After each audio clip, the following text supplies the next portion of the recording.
Is that that? Could be. No, Ashland, that's Angela Sutherland is with Casey.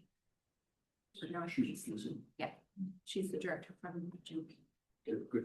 All right. So good morning, and we'll start with brief land acknowledgement. We acknowledge Indigenous people and ancestors whose lands we now share. And we can move on to 2.0, adoption of the agenda. There's one addition, two additions. Any further additions? Not, I'll get a motion to accept the agenda with the Councillor Feast. All in favor? Brenda, Linda, I'm gonna call you all in favor. Here we have several. Yeah, Oh, Linda. Some of them are late this morning and a couple this afternoon, but we do have one waiting on Zoom virtual. So we have Casey Smata and Angela Sutherland with the Center for Suicide Prevention. So good morning, ladies. Just wait till we get you back up on the screen here. So Casey and Angela, I know Casey, you've met council before, but we'll just introduce ourselves quickly and then we'll turn it over to you. So I'll start on my far right with Councillor Reese. Morning, Brent Reese, Deadwood Sunny Valley. Marisa Tupper, executive assistant. I'm Gareth Stickling on the CO. Welcome. Terry and Hotchkiss Hawk Hills. Gloria Deckens, North Star Breaking Point, Ward 5. Brenda Yasinski, Ward 3, Dixonville, Chinook Valley. Sorry about that. Gary Pace, Orbital.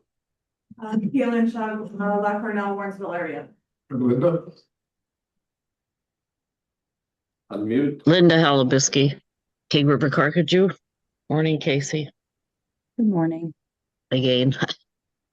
Okay, so good morning again, ladies, and introduce yourselves and then you can give us your presentation. Okay, good morning, everybody. It's nice to virtually meet everyone. My name is Angela Sutherland, and I'm the Executive Director for the Resource Center for Suicide Prevention. That includes our main Grand Prairie location, as well as the satellite office in Grimshaw.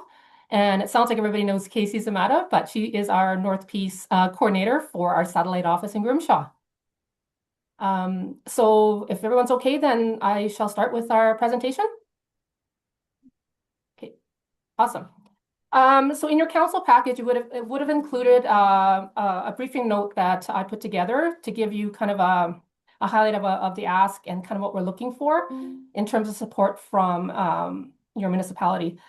So essentially, I've been executive director here for just over a year now, and it is such an amazing organization to be a part of, and we do really amazing work within the North region here.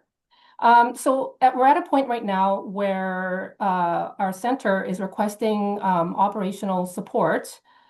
We don't have core funding for this satellite office in Grimshaw in our next fiscal year, which is we go from April to March.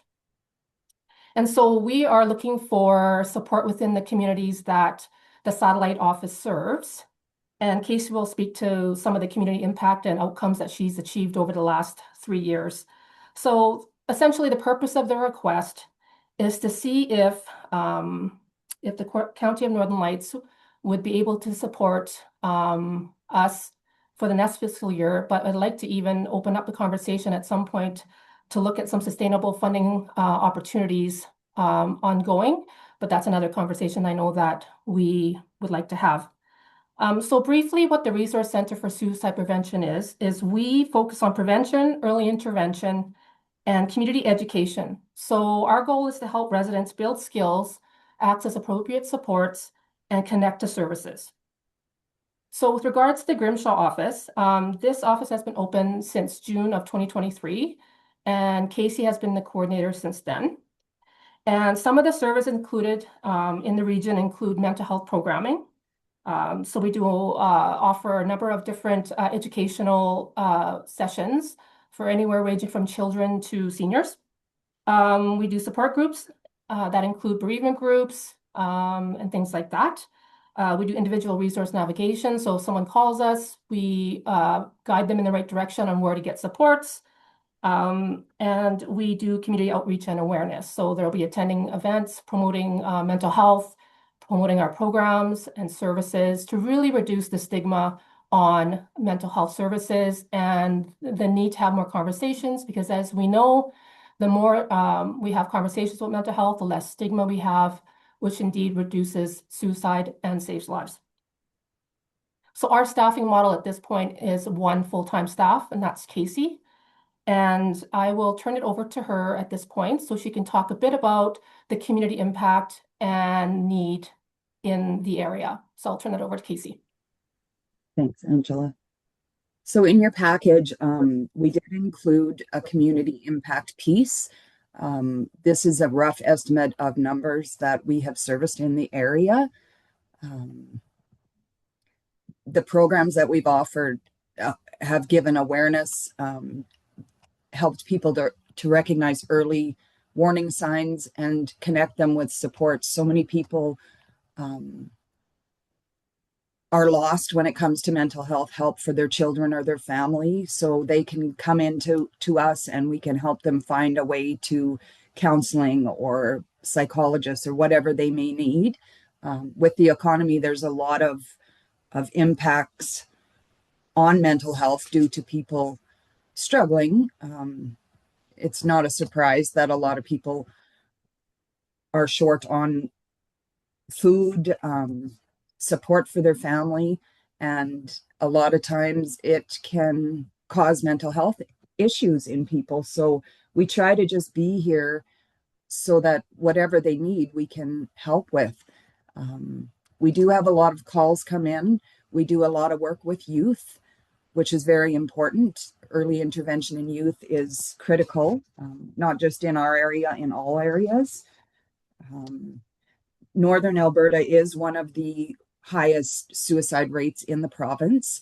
So that's something that we struggle with every day. And each year it seems to continue that way, unfortunately.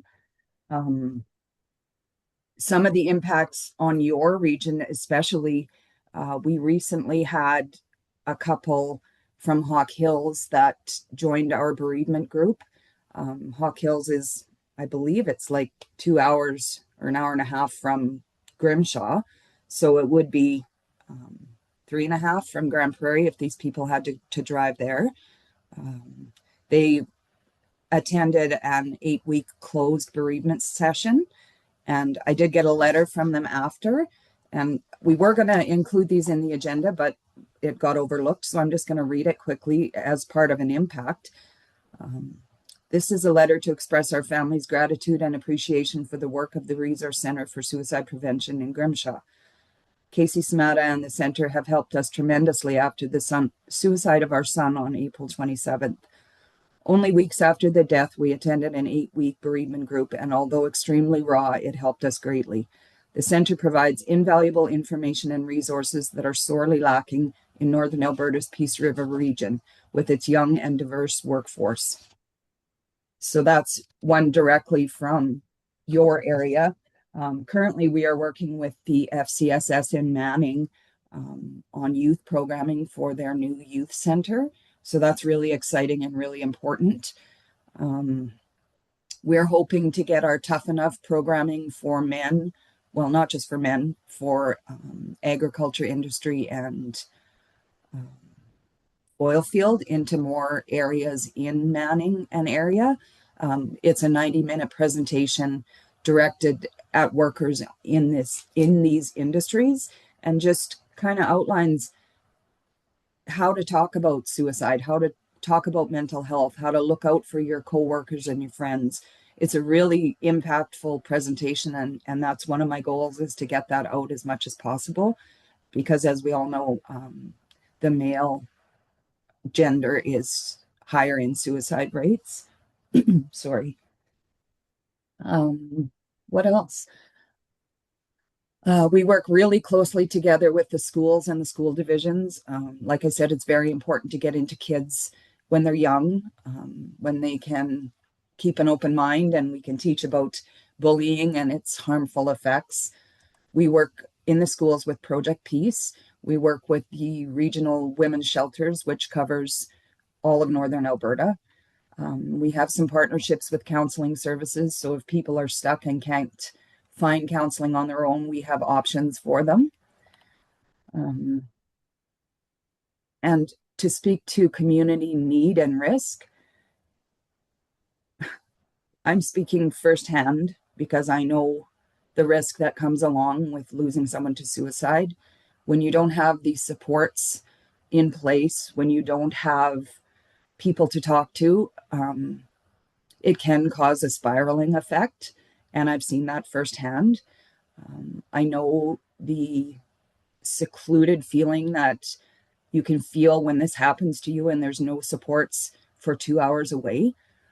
It's very important that it's important to us, both Angela and I, that this community keeps these services here. You don't know until you know.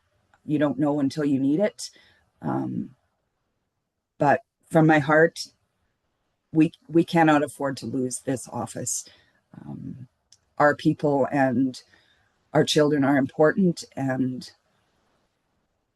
the office is the only way that we can continue to educate people and save lives.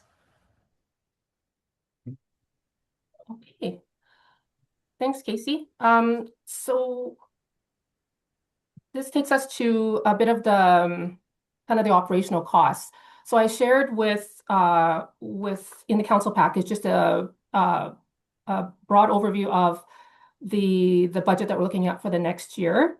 The funding that we had for this last year that provided quite a bit of the funding was through our community initiatives program through the government of Alberta. So that was only 1 year funding.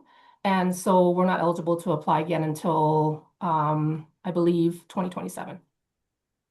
Having said that, though, this is the current, if you look in your package, the numbers that we have in front of us, and that's at the current operational state. So as you can see, and again, we're pretty confident we can, our focus this next year is to try to garner more revenue sources and diversify and look at other opportunities within the region and grants, in addition to grants and other things. But our known revenue at this point going into April is 30,000. So as you can see, there's a shortfall with the current operational budget, the way it is for the satellite office, that we're right now in a deficit of about $76,000. And so the request that we have in front of you for the county is hoping to look at 10,000. Our strategy right now is we're seeking multiple sources around the region, as mentioned, and also exploring other opportunities for other revenue sources. But that's where we're standing at this point in time that I wanted to be transparent and share with you. So the funding that we're looking at overall would go towards the operational costs, like staffing. We have facility costs, program delivery costs, and of course, because it's regional, we do travel and outreach and things like that. So some of the future goals that we have is, well, of course, to try to secure funding to operate. If depending on the resources that we acquire, we will have to have the option of scaling back. So it could look a bit differently, but we'd still like that the goal is to have continued services. But realizing if we were to have financial constraints, that we would be able to be flexible in with how we do the operations. Some of the goals that we're looking at is making sure, as Casey had mentioned, is really working on securing those partnerships.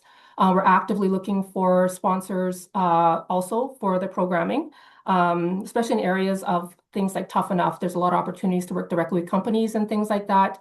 And so I think there's opportunities to look at different ways we can try to help sustain the Grimshaw office.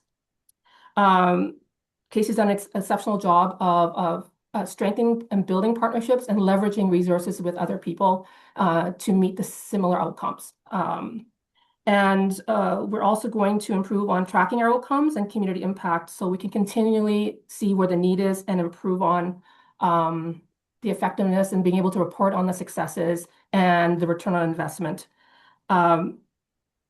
So essentially, at this point, in conclusion, I hope that we were able to provide a clear overview of kind of what the need is, highlight kind of what the ask is, and where we're thinking of going towards our goal for the next fiscal year. We're hoping that the county sees the value of this, the office in the community. We look forward to having further conversations with you on potentially ongoing funding, if that's something that council deems as a priority. I know that you have a lot of priorities, but we would like to have that conversation with you on how to support the sustainability of something like this in the region. We know that mental health supports are lacking systemically, but we hope to provide some support to help with that, the residents out in that community to at least reduce barriers as much as we can for them to access available resources locally. Any funding right now would help contribute for us to allow to reduce the risk of service disruption and ensure that residents in the north continue to have access to services. So with that, I'd like to close on our presentation and open to questions and comments. Thanks, Angela and Casey. Great work your organization does, and we understand the value of it, and we understand your financial hardship. That your $76,000 deficit is gonna be kind of hard to keep the doors open. So yeah, I'll turn it over to council for question. I'll start with one. So this is deemed a satellite office out of the Grand Prairie office. So what, I mean, do you kind of have a catchment area? I know, Caleb, you sit on the board, right? Or do you attend these meetings, or? No. No, it's a different organization. Different. Okay. Anyway, I just wondered, you know, how the Grand Prairie office, how they're funded. And the second part of the question, I mean, you said the provincial government did a one-time funding, but they're waiting for a reset on their budget now or whatever. I mean, I really see this as something that they should be taking on a little more and not be downloading it to municipalities and other organizations. So we will be meeting with Minister Williams, who unfortunately doesn't have that portfolio anymore, but he held it for a couple of years and was pretty in tune with it. So anyway, just kind of wondering what your catchment area is, you know, is it all of northern Alberta? And then how far do you reach out for funding requests? Casey, did you want to speak to the area that you serve? Sure. So my area basically covers the Dunvegan River all the way up to Manning, Hawk Hills. We go over as far as Nampa and as far as Worsley. So it's a really vast area. I try to get programming into each and every area, but it's really difficult to be so many places at once. So it's challenging that way, but another thing that we have to consider are the areas that are supplying us with operational funding, and that's kind of where we are going to have to start focusing more, just because it's a community service, and if one area is paying to have the service and another isn't, then that's something that we're going to have to look at as well. And as far as provincial funding, like you kind of touched on that briefly, I mean, you continue to advocate for that, or? Yes, we actually have been in contact with Mr. Williams as well, hoping that he can help in some way. So, I mean, if it was mentioned by your council to him today when you're speaking with him, that would be wonderful. The grant that we got was for 2 years, and then it has a reset. So we can't, like Angela said, we can't apply for another year for that. But that probably will continue to happen, where we get the grant and then we have to sit back and not have it for a year or two, which is the unfortunate truth. So in the meantime, if we can find sustainable operational funding year over year, then that's going to make it much easier for us.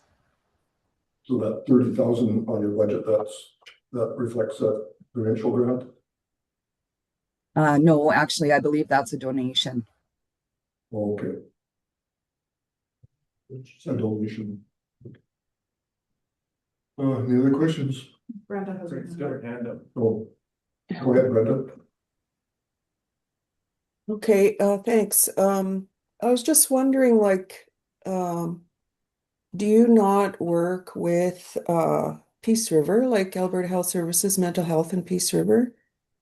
Do No, they, I mean, that's we a will work total together. separate program, or Yeah. do you cover the same areas? Like, I'm It wondering is, if there's much overlap there. yeah, it is a totally separate program, AHS. We are a nonprofit, so we're Oh, okay. on our own. Yeah. That Yeah, was we my do next work with question. them. Yeah, we do work with them as much as we can. We try to find community services that we can partner with to keep costs down and to promote it even wider. Right, So that's a part of okay, my job. Yeah. right. Okay, because I know they do offer that assist course regularly, right? Like the Peace suicide River prevention. MPSS does, yes. Do you In also, Peace River, or? yes, in Peace River, there is a charge for it. It's $300 a person. The last 3 assist courses we've offered here in Grimshaw, Always Find a Reason to Smile has sponsored, so people haven't had to pay. So it's been amazing for the community that can come and get this valuable workshop and get certified at no cost to them. So that's been huge as Okay. well. Yeah. Sorry, just through the chair, I have one add-on around the question that you have around Alberta Health Services and Recovery Alberta and all of that. So locally in Grand Prairie as well, we do a lot of partnerships with them. Recovery Alberta is much more clinical. So where it differs from what the Resource Center offers is more in that prevention space. So we don't do therapy, we don't do any clinical work per se, but we Okay. do offer preventative education. And as you know, the current government is leaning to more further away from prevention. So a lot of the services they're offering is more in the recovery and intervention stage, right? So I think it's a good balance in between. Oftentimes we get, because we do the education, we do the skills building, all of those things, and where Alberta Health Services does more of the clinical model. Okay. Yeah. Okay, well, that makes sense. Yeah. Okay, thank you. Okay, no other questions? Yeah, just a comment, I guess. I mean, of course, we're facing budgetary challenges too. So I mean, you described a fairly big region made up of multiple municipalities. I mean, right from MD of Fairview, Town of Fairview, MD of Peace, Grimshaw, Peace River, Northern Sunrise, Nampa, Manning, and of course ourselves. I may have even missed some. Smoky River was probably in there as well. Now, Flare. So I guess if you know, if we could be equitable in sharing the cost, we just don't want to overburden ourselves with you know, kind of being the main funder. It is kind of what I'm thinking to myself. But regardless, I mean, we understand the value of your organization. We understand that you need funding to keep going. Again, I think there should be more of a provincial responsibility, but they keep telling us how they don't have any money. So we'll discuss this at the end of our meeting today and get back to you with what we decide, whether it's, you know, your funding amount you requested, whether it's going to be a multi-year agreement. Maybe it'll be a reduced amount. I don't know. It'll be a council discussion. That's probably the best we can do for now. So if you have any closing thoughts, otherwise we thank you for your time. Just one thought I wanted to leave. Thank you so much. I really appreciate and understand the complexities and challenges that municipalities face in terms of things that may not fall within the responsibility of local governments. And that is the plan. The plan is to work, Casey and I are working towards looking, when we're talking about diversifying the asks, it is around looking at the region and share, hopefully making the same ask and sharing the costs of the services in the region. So I just wanted to close by saying I really thank you for your time and understand and look forward to hearing what the outcome is from your deliberation. Just Deputy Reeve Shug had her hand up just for a comment or a question. Hi, Casey, it's Kaylin. So last week at our mental health task force meeting, which is the group of all of us 5 surrounding municipalities, we did have a conversation about this ask and agreed that we were going to try to work together and do what we could. But I'll reach out to you after, because we wondered if maybe you'd be interested in coming to attend those meetings so we can help maybe do some advocacy work on your behalf, since it's all 5 of us in one room. So I'll shoot Thank you so that much. after. Yeah, Sounds great, Kaylin. Thank you so much. And thank all of you for your time. It's much appreciated. Oh, we got one more hand up, Councillor Howard. The ask was for 10,000. Am I correct? That's right. Yes. Thank you. Okay, well, again, thanks, and we'll be in touch. Thank you so much.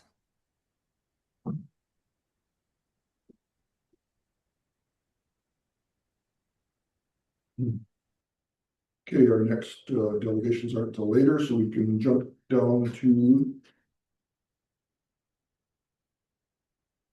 Yeah, I don't know if we made a motion to accept our meeting minutes. Did we? I made a check mark by it, but I think you're right, nobody did, so you wanna do that? I put a question mark, but yeah, I'm good to make the motion to adopt if there's no Yeah. questions, but. So I guess just before we look, vote on it, any errors or discussion out of the minutes from our previous meeting?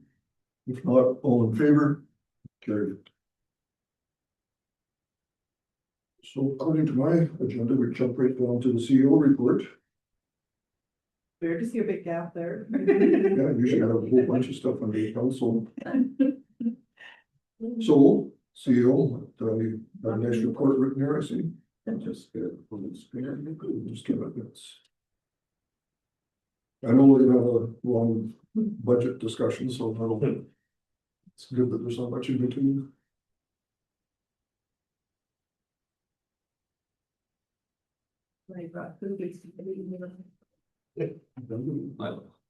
I just know that on the screen, so. Okay, just Valentine's ones? Haven't had one yet, so don't hold your breath. Okay. So I had a few meetings. We met with the town of Manning to finalize the fire services. I met with the CA over there.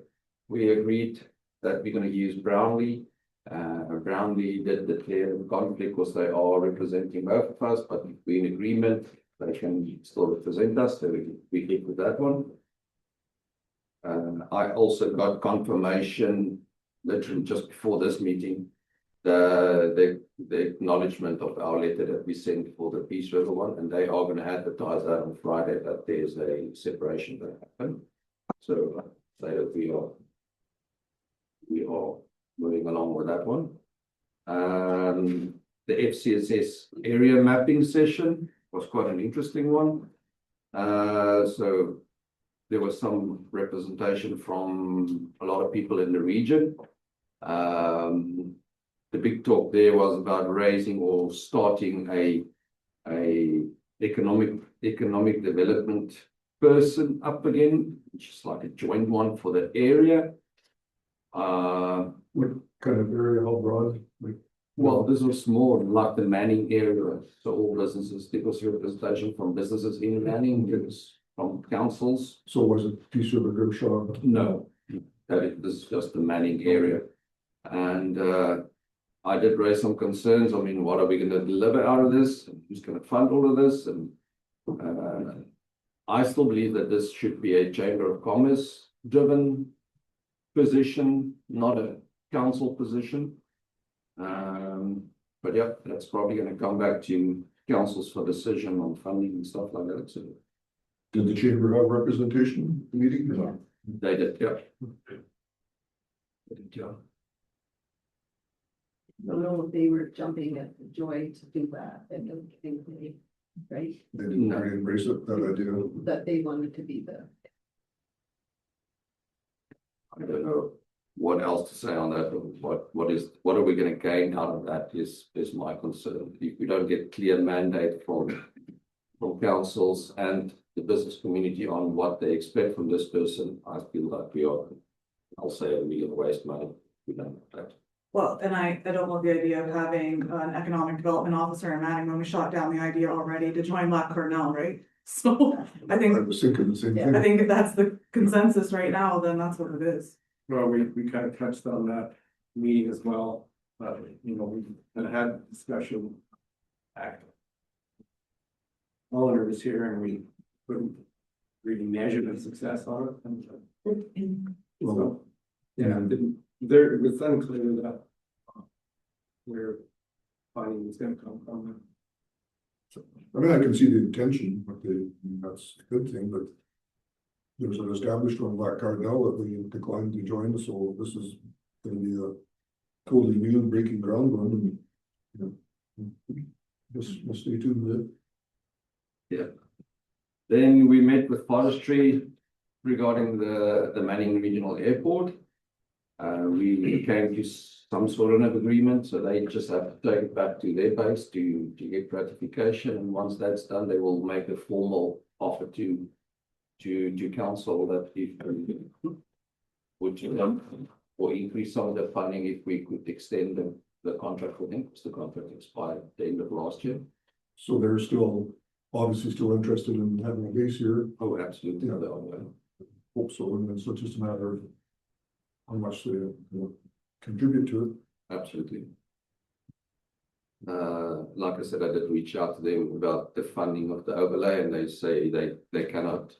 Another government of Alberta department is already funding the 75% still funding. They can't also fund that part of it. It could be a bit of a conflict for them. Sad, but it is what it is. And then we had a quarterly health and safety meeting, which I think was actually quite good. I just want to say I think it's quite good to see how far we got with the safety plan so far, and we're hoping to get this audit done by the end of the year to get our core certification back on track, which would be, in my opinion, a very good thing. It might cost us a bit more for Josh's sake, but I can sleep better at night that I know that we have a good safety plan in place. And that is the big things I had. I attended a meeting yesterday for the 100-year flood, and it's actually ongoing today as well. And I think it's affecting not our area as much, because that was focused more on critical infrastructure, would be bridges and power generating places and stuff like that. It's been a little bit, but other than that, so they are sending some information on that one through. So who put that on Alberta Environment, or? It was done by Alberta Environment in the and it's hosted up in high level. So, but it was a virtual option available. Try. Okay, well, thanks. Are there any questions on the report? No, seeing none. I was trying to. Yeah. We get a motion to accept the CEO report. Councillor Decken, all in favor? It's carried. Okay, Josh.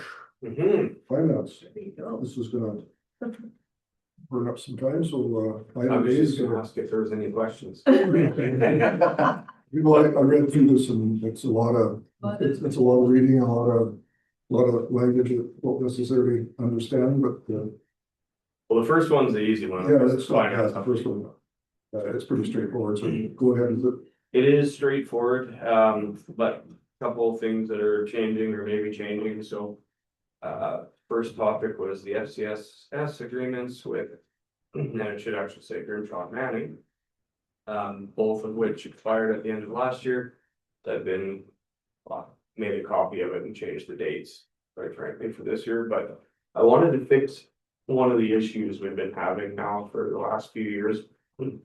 Essentially, ever since your ICF agreement with Peace River, FCSS was included in one of the services under that agreement. We used to give them $50,000 and $25 more or less a year, and that was just based on the grant that we get from the province plus our 25% contribution. We doled that out equally to the three communities. And so now the average that we pay Peace River is about $26,000 a year, which leaves us with a big surplus, which you guys would never even notice. It's just a headache for me if we don't spend it, and then it's a headache for the other municipalities if I reach out in November after I get Peace River's final invoice and try and get rid of $24,000 extra or $30,000 extra, whatever it might be. So what I'm hoping you guys will be agreeable to is just trying to mitigate that a little bit and just bump up the agreements with Grimshaw and Manning by 10 grand a year. Still gonna leave us in a little bit of a predicament, but I wanted to leave a little bit of a cushion because I have no control over Peace River's budget, so. The only risk there, I've asked Peace River if they anticipate any budget changes, they said no. If that changes, we're, I mean, currently in that agreement bound to pay them what they invoice us for based on their actual expenses and what we pay them. So there would be a risk that you could overspend here. I guess, but in the last 5-6 years, I think you're safe, is what I'm seeing. Both Grimshaw and Manning are open to an increase.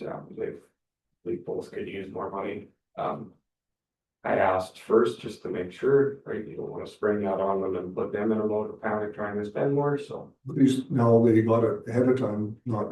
Yeah, so it's just gonna make it, they can actually plan to use it. And this will be, we'll do, I think it's a 3-year term just to line up with the provincial grant, so it should be 26, 27, 28. And then, yeah, they know it's coming, they can plan around that. And I've made a point to tell both the contacts there that that's for now, it's subject to change in the next agreement, but I didn't want to get those ready for signature until I had this conversation with you guys and just made sure you were comfortable with that and understood that there is maybe potential risk of an overage given Peace River's budgets. Yes. Any questions on that? Does it make sense?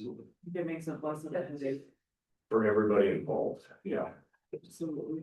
I think I put the word headache in there a few times, emphasize that. Okay, well, that's pretty straightforward then. Yeah. The next one, back to our bringing people in and growing our population program. I have reached out and asked for somebody to come speak with you guys, even virtually. I have not been given an answer. So I attended another meeting where they went through things again and all the changes. There's a slideshow that I was hoping to have been given a copy of for this meeting and share it with you guys, but it wasn't here yet. So essentially, I told you at the last meeting, we were given an annual allocation. It's going to be a every year thing moving forward.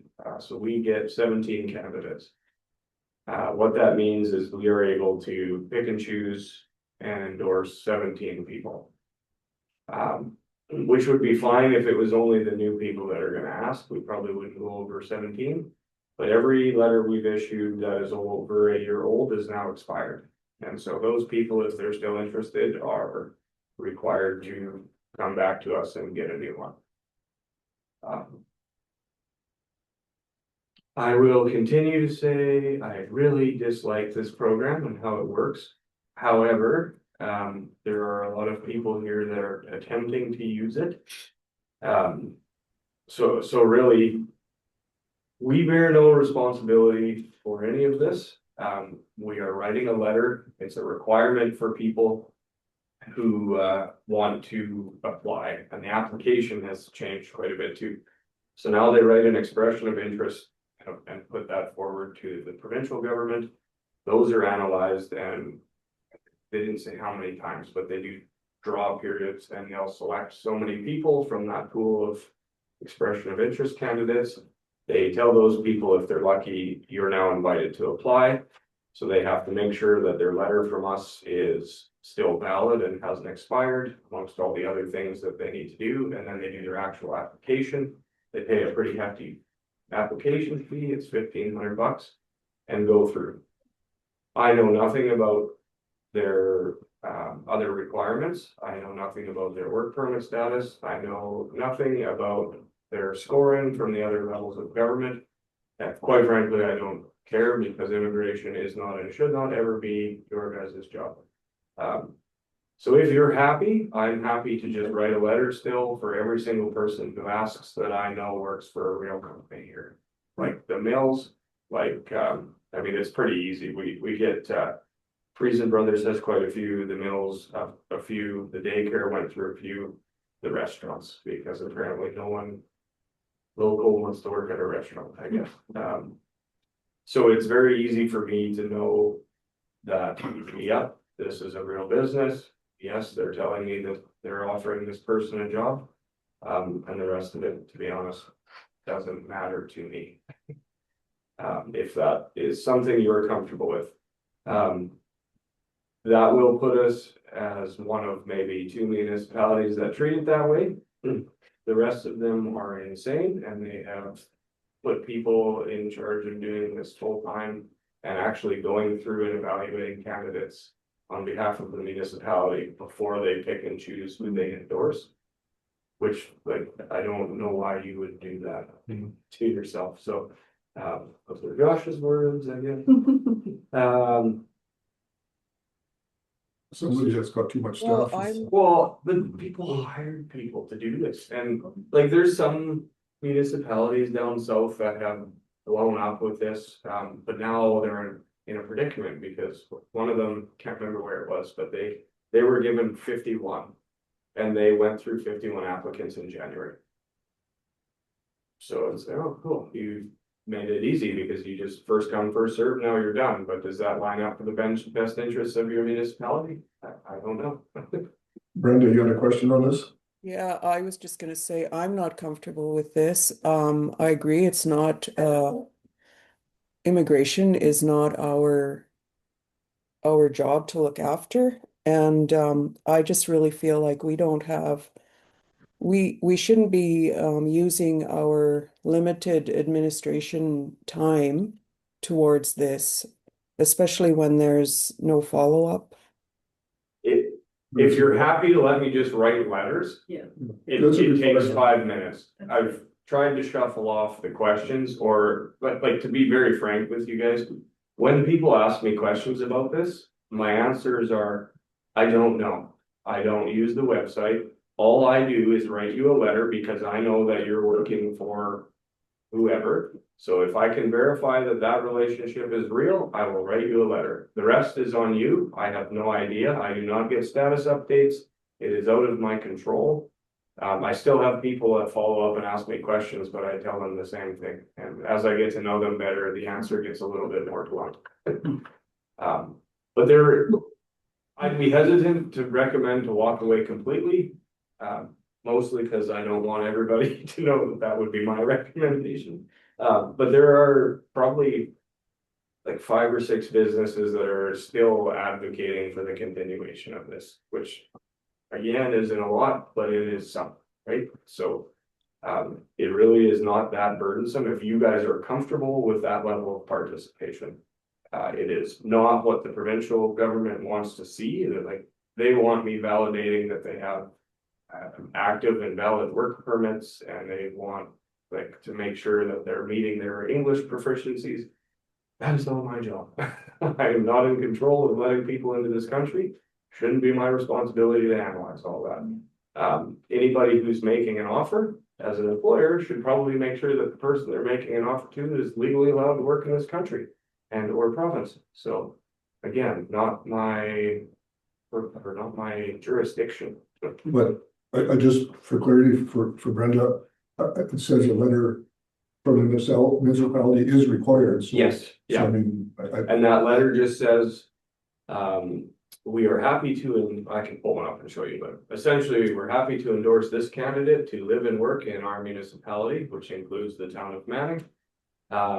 They have this position with this employer. Here's the employer contact. And then the rest, quite honestly, is just some fluffy words about how it ties to our economic development plan, which is 20 years old or so. So we basically say, we've advertised, or the businesses have advertised and can't fill these with local candidates. They're hoping to achieve it through this. I think it's important that we encourage people to work here, and if there's an uptick for it, great, but I think you draw the line at write the letter and that's it. Yep. No more than that. yeah, that's exactly what you're doing. So And I will so do that. I'm great with that. I don't want to see us doing it more than that, so. Yeah. and they How have much has it increased our population? 4. Okay. Percentage wise, it's pretty big.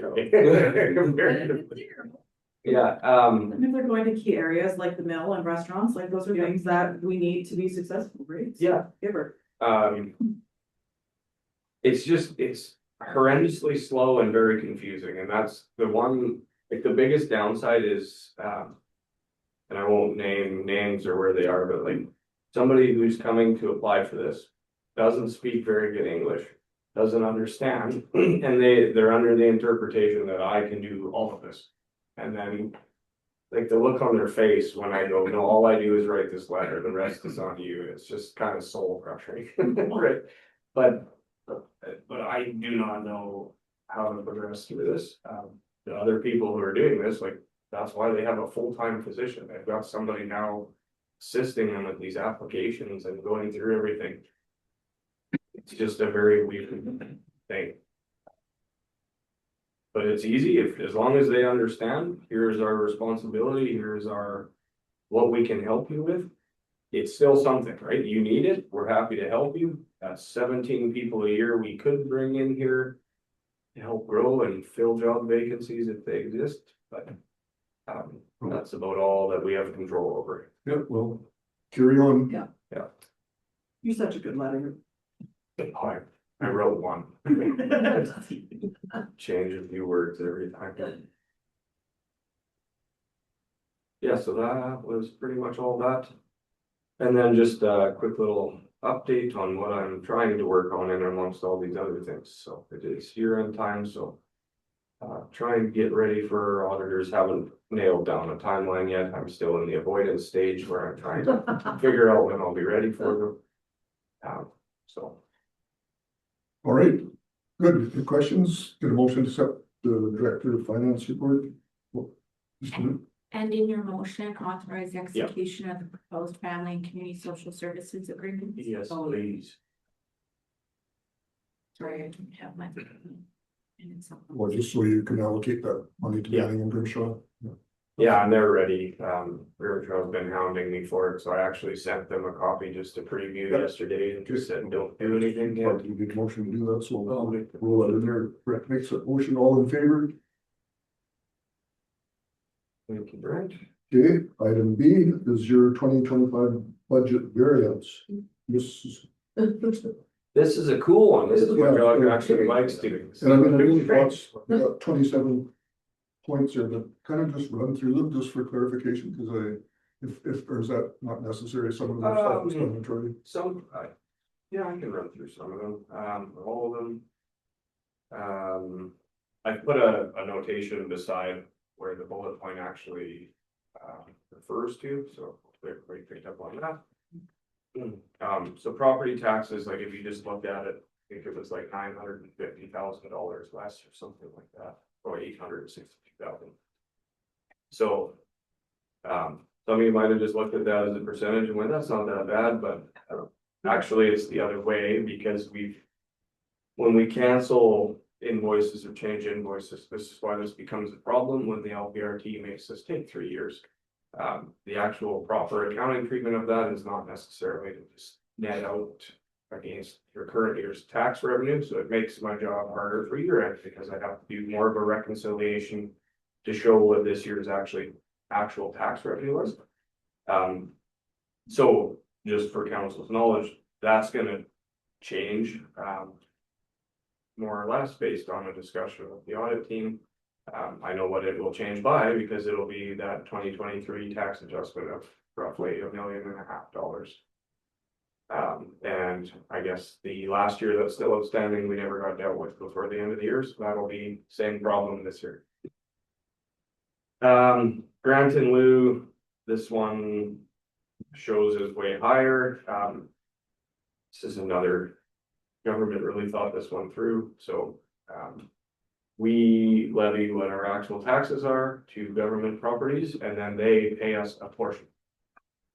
Why we can't just change what we levy them or give them a special mill rate so they actually pay what we invoice them for? That would be way easier. So this year though, I think they actually pay 75% again, so there will be an amount that's written off at the end of the year. We don't ever get paid for that, it's just not captured. Penalties, this one's fun, it always looks way higher. However, most of the penalties we charge are on things we're never ever going to collect.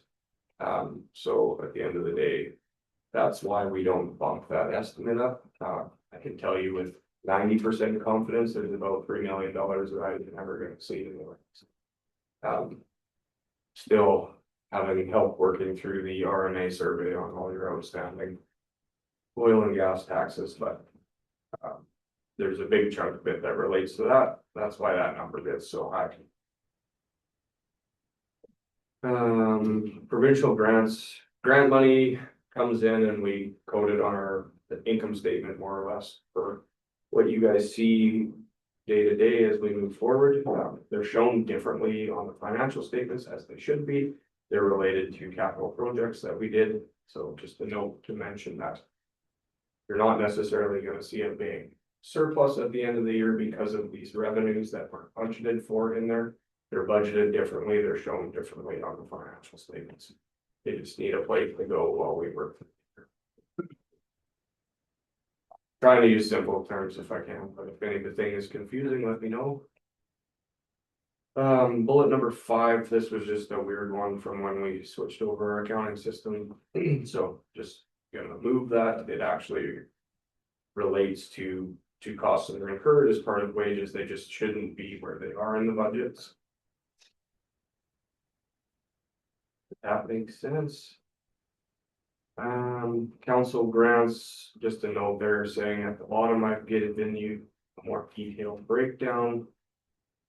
Biggest variance there was the Town of Peace River one. And this is just kind of a headache. There will always be a variance there because the timing that we pass our budget and they pass their budget, and then we bill based on their actuals, not just their budget. It's virtually impossible to tell you within a dollar what we're gonna pay them. I just got a comment on that. I mean, it is quite substantial. We're talking about 20%. Yeah. So it is definitely something that I will bring up with Bob in Peace River so that we can actually get a more accurate view, because this is, it makes budgeting quite difficult. It's a lot of money. So this year's problem is I don't know who to ask there because they don't have a me there right now. Yeah, job is still posted, so that actually might help, because by the time we get to our final budget, maybe I'll have a better idea. Because we compare it to Grimshaw 7.5% and Manning is 9%, so 20 is quite substantial. Yeah, and Grimshaw's percentage should be 0. That got confusing this year because they also had a new person start and they tried invoicing us and we were paying them things too. We've always just paid them. It was based on agreements. We've just done an internal invoice, paid them. This year there was an invoice. The problem with that is I'm the one who does the internal payment requests and Gerhard's the one who codes the invoices. So there was quite literally one of the just a coding difference that made me not realize we had double paid for something. So and they included everything, their library, their FCSS, and their Grimshaw clinic expenses in there, which have never been done like that. So we've got that all sorted out. There's going to be some accounting adjustments on our end and on their end. And then I've got her to agree that we're just going to go back to the old way and we'll just pay them. And she can just tell me if it's late. So it's fixed. Here.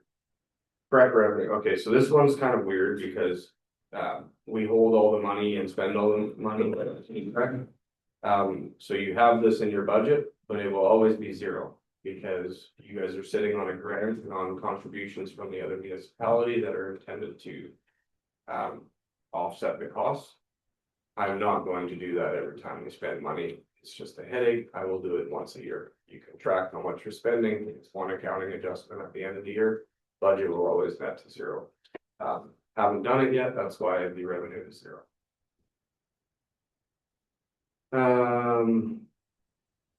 What I do when I go through this is just try to pick out the ones that are like really different or ones that confuse me. So that's number 8 is one that I wasn't sure of and had to look at, but I keep forgetting that we won something. and got some money back related to legal fees, so that's why there's more than anticipated in that general admin and other revenues. Fire protection. This is my favorite one in its existing agreement to report to you guys, because we got a whole year's worth of expenses from the Peace River Fire Department just last week, 2 weeks ago.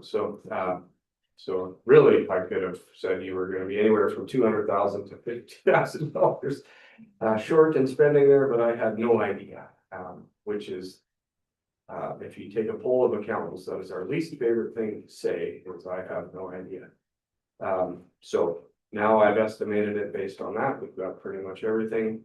We're working, we're not gonna run into this problem for too many more years either, so. Fixing things all over.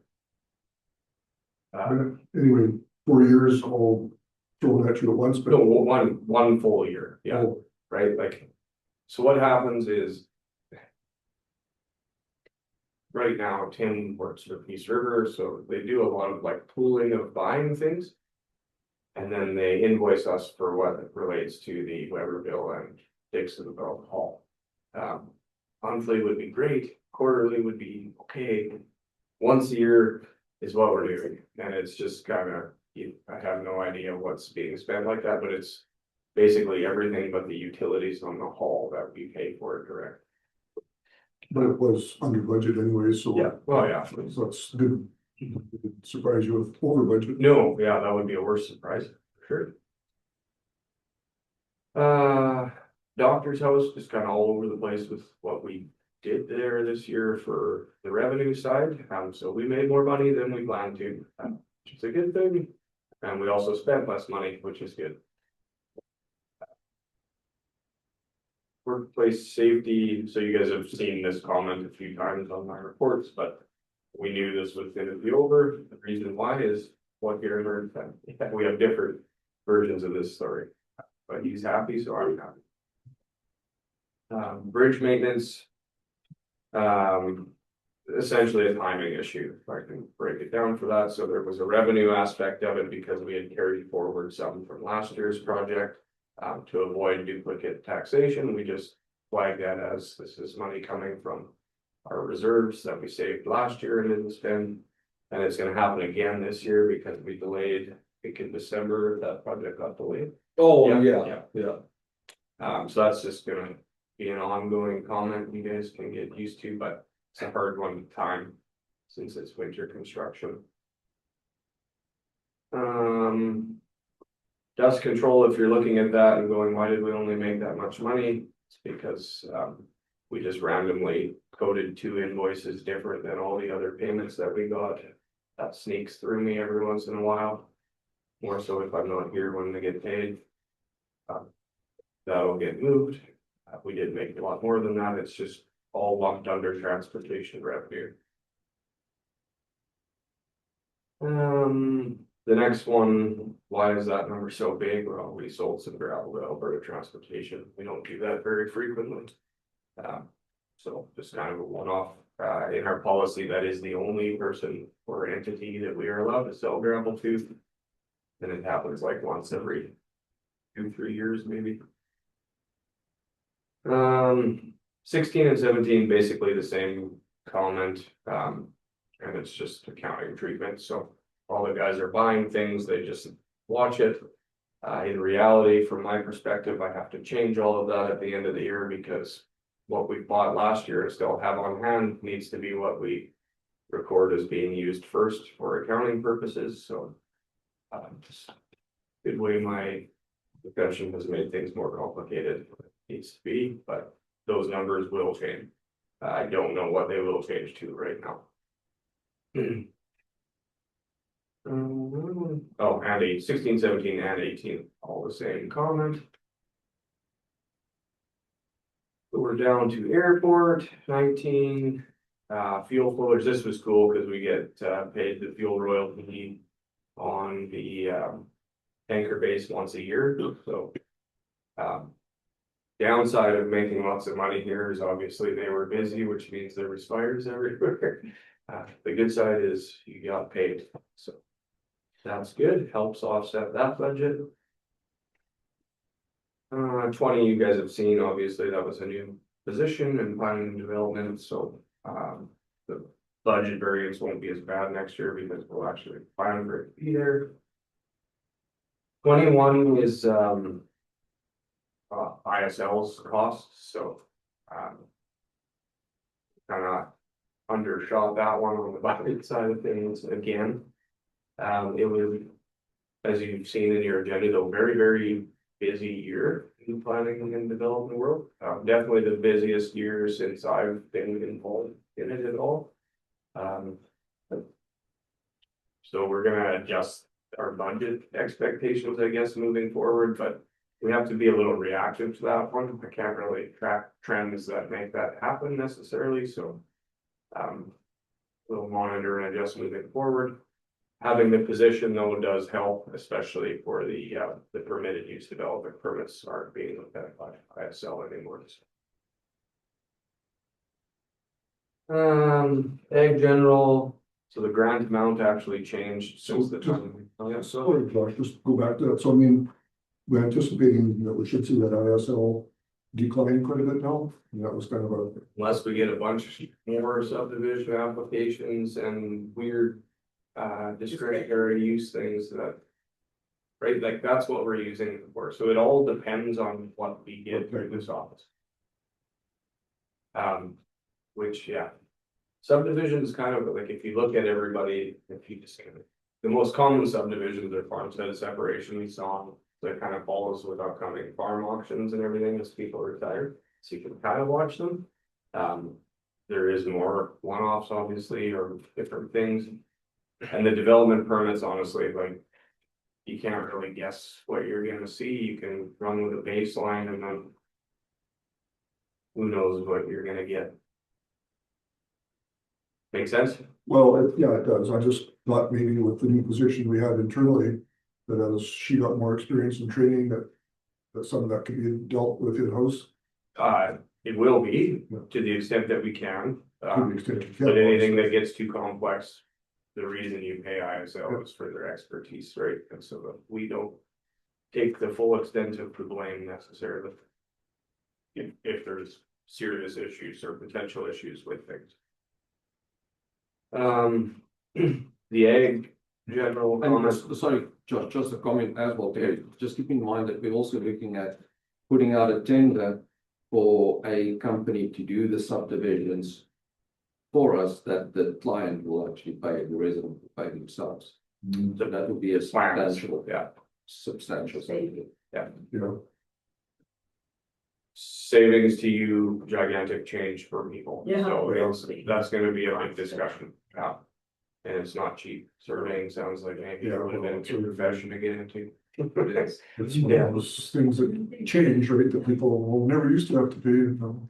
yeah, but at the same time, it's pretty easy to go, well, when you paid us $310 for your subdivision, it actually cost us 15,000. Absolutely. Is that fair to everybody else that pays taxes? Not necessarily. So good to start kind of looking at areas that are subsidized and. You can choose the ones that it's okay to. Are okay with the current council to be subsidized and to what extent. Third time for the ag comment now. So the grant actually changed and went up, so we got more money. But in turn, we just paid more money to the para because it's specifically related to that, and that's the best summary I can do.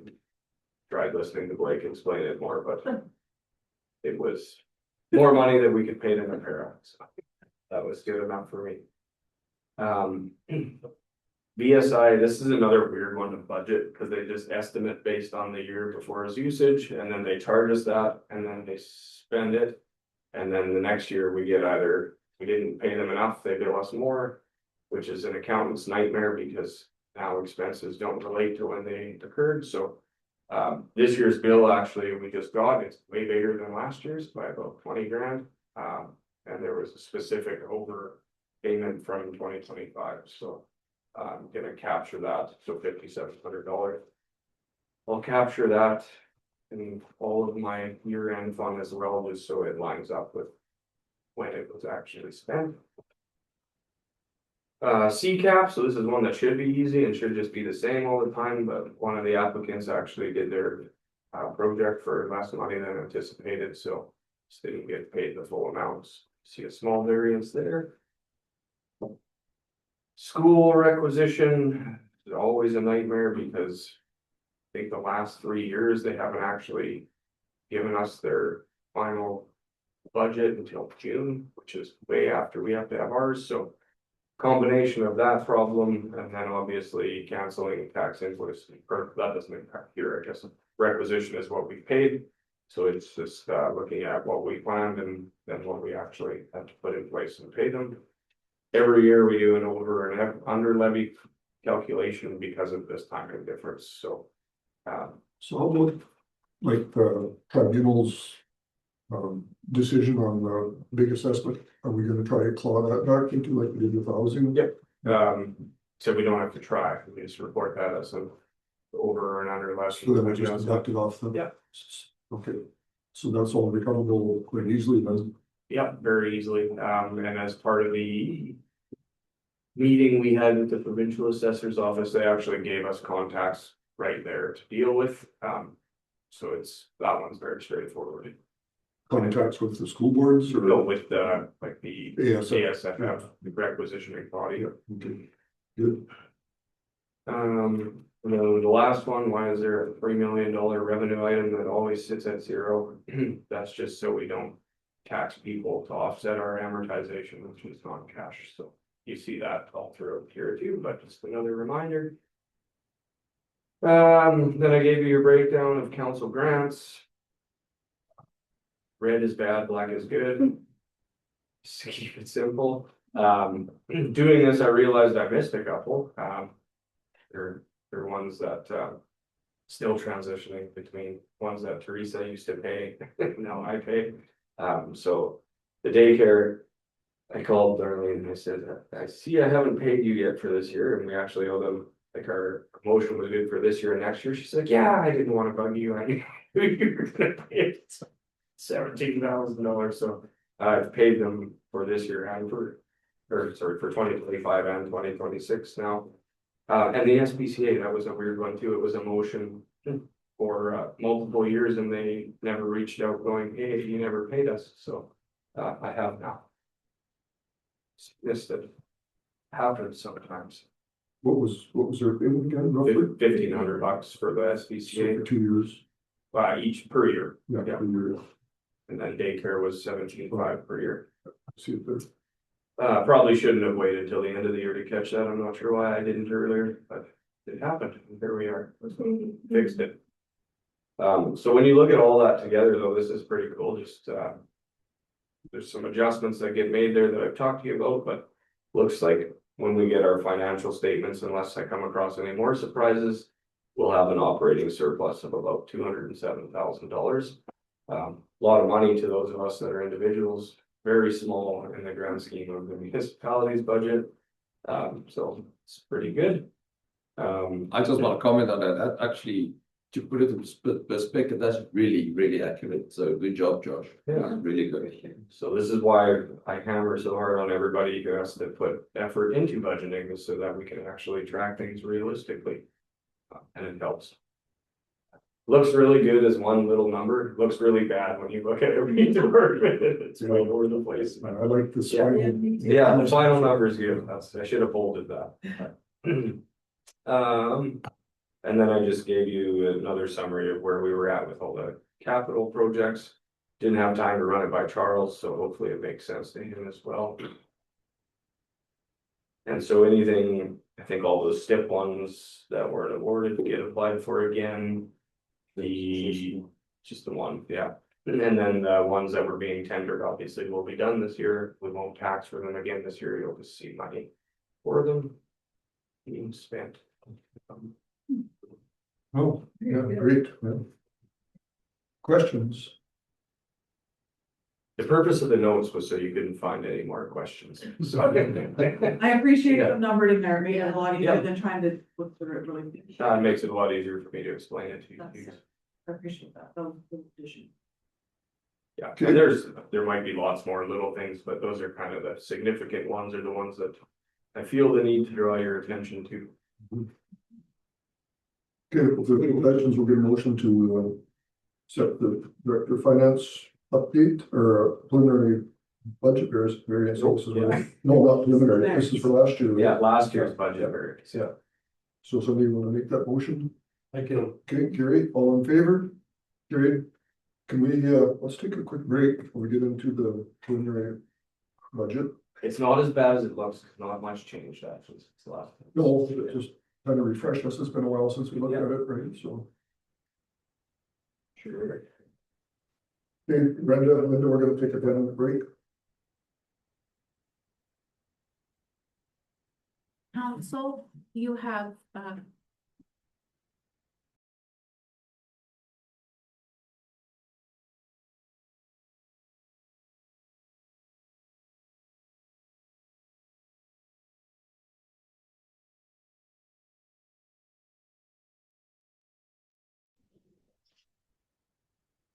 All right, there you are. Okay, reconvene.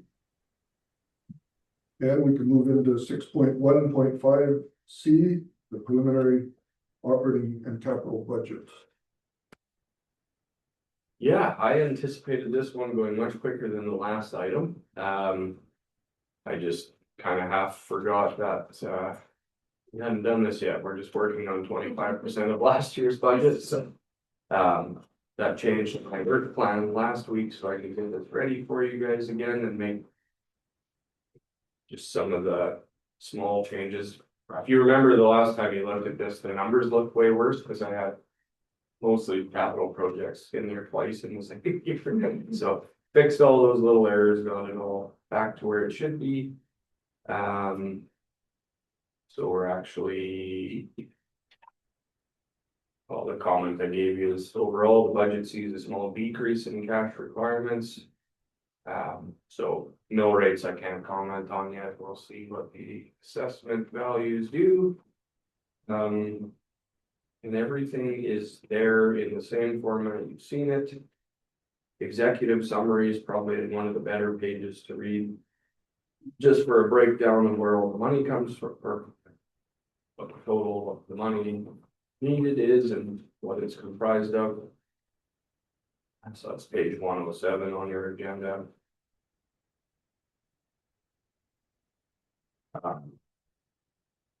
I mean, every year my goal is to bring you guys one that is changed by as little as possible from the year before, because then I'm comfortable knowing we can make it work.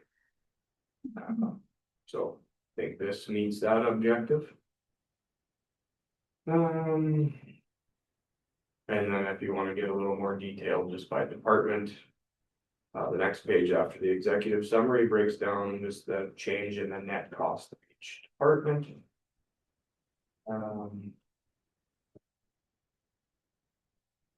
Comments gonna give you here. Most of the changes that were done, remember when we looked at this, we were still in negotiations, so there's a lot of changes to wage to what was settled on. We had the Long Lake and Northeast Housing requisitions come through, so I've changed those. Few minor changes in the ag side of things. Fire protection's not really changed a whole lot. Those are any of these upcoming big changes are going to be probably effective next year.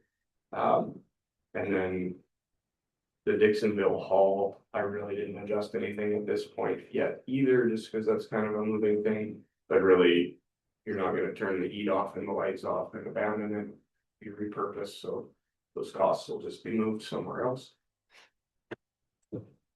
I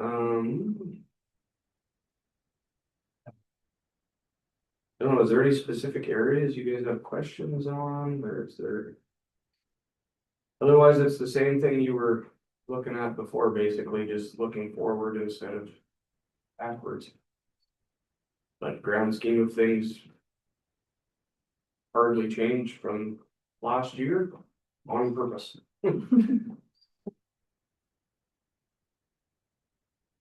I had no red flags.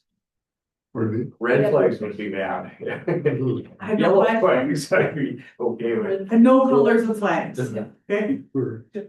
There was one I should have put a highlight on the screen of my computer. It wouldn't stay there probably. It would if you saved it. Yeah. Just a little. Say that. Yeah. Well, it was on, I think it was under transportation, and it was GL 232, I can't remember, it was $50,000 for previous contract at DPW. It was, Oh, yeah, yeah, he found it. No, I'm just kidding. No, that is because while your legal predicament rages on, he is somebody who you may require. And he doesn't do that out of the kindness of his heart. Like anybody he does, yeah. yeah. So it's been there for a couple of years. It's probably too much, but I have no idea, right? And I have no idea what the plan is gonna be if it escalates to being in front of the judge, so, just trying to make sure we're covered there, I guess, essentially, yeah. Yeah, I guess, you can see that's gonna have to unfold itself and then we, Same with like even under the admin budget, the legal allocation that we forgot. It's, I think Gerhard and I had a conversation there and settled on a number, but there's no easy way to guess that, because it depends on what actually happens. If anything actually happens.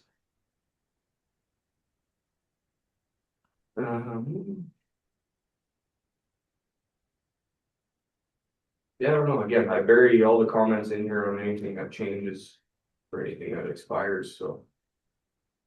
I didn't have a big long spiel prepared for you guys on this one. no, like I say, we spent the day looking at this back in December, November, whenever it was. And it's just, nothing's really been adjusted too much. Yeah, and I guess, only other note would be revenue side of things, obviously still subject to change when we look at the schedule of fees by law. So there could be some more changes before the final, they would be on the good side, probably, so. Other than that, nothing was too crazy this year, maybe we're past the crazy, this was good.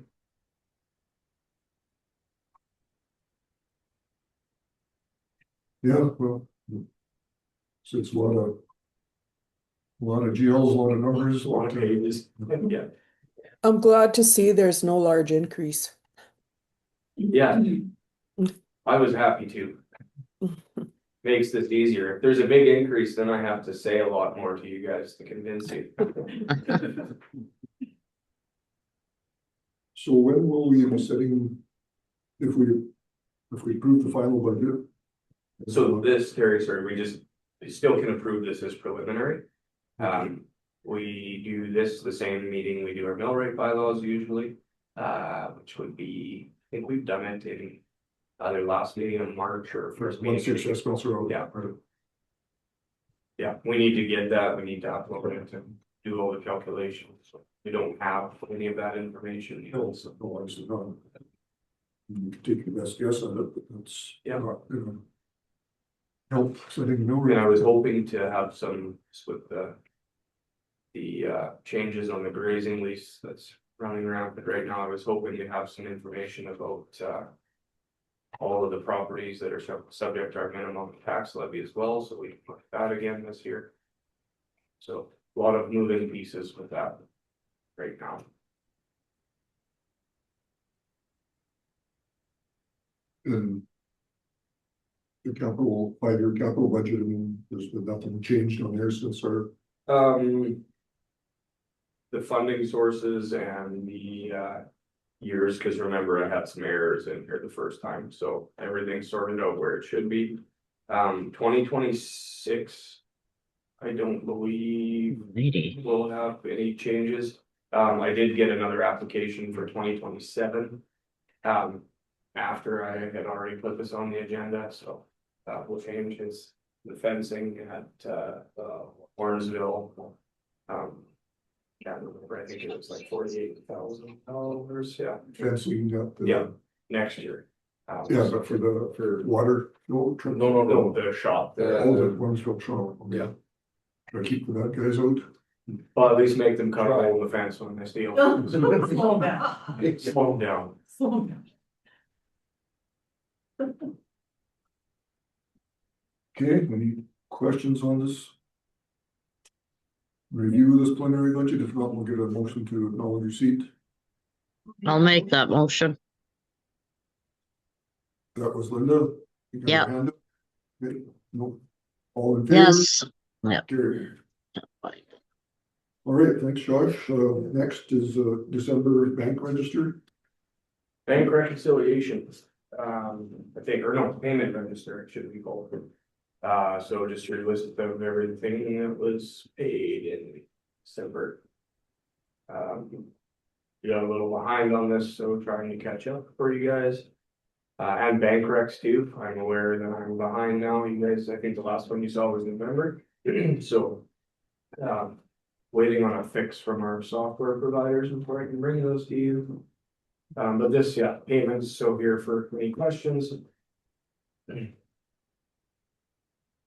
Who's the numbered company that we paid $800,000? That's your gravel crushers. Anything else? I actually didn't even look through these yet, so. Josh, Sorry? I say nothing else that you want to bring to our attention? I'm just peeking through them right now, I don't think so. Pretty standard stuff. Yep. Okay, well, council is good with it, and you don't have anything to point out, we'll get a motion to accept the December bank register. Mercer's big check was in I was there. gonna too. say, Yeah, that's sorry. what I thought I did. There's a big one, but I guess you know what it's for, yeah. So Councillor Reeve moves to accept the information, all in favor, carried. And then we had an addition, item E, utility bill relief request. Yeah, and I don't need to speak too much on this one.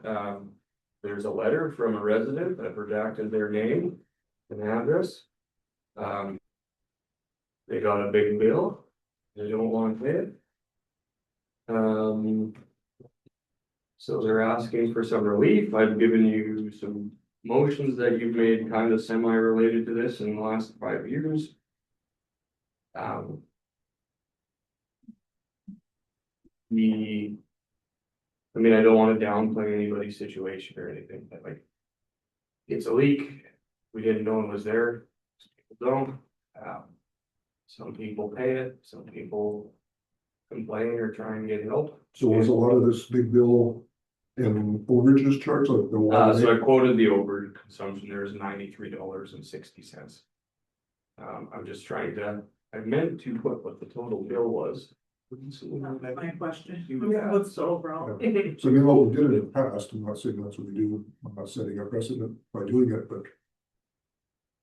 When you exceed that 10 cubes, is it?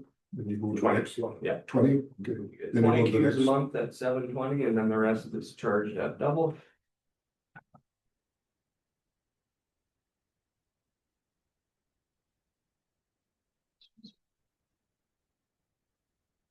So the whole bill was $346.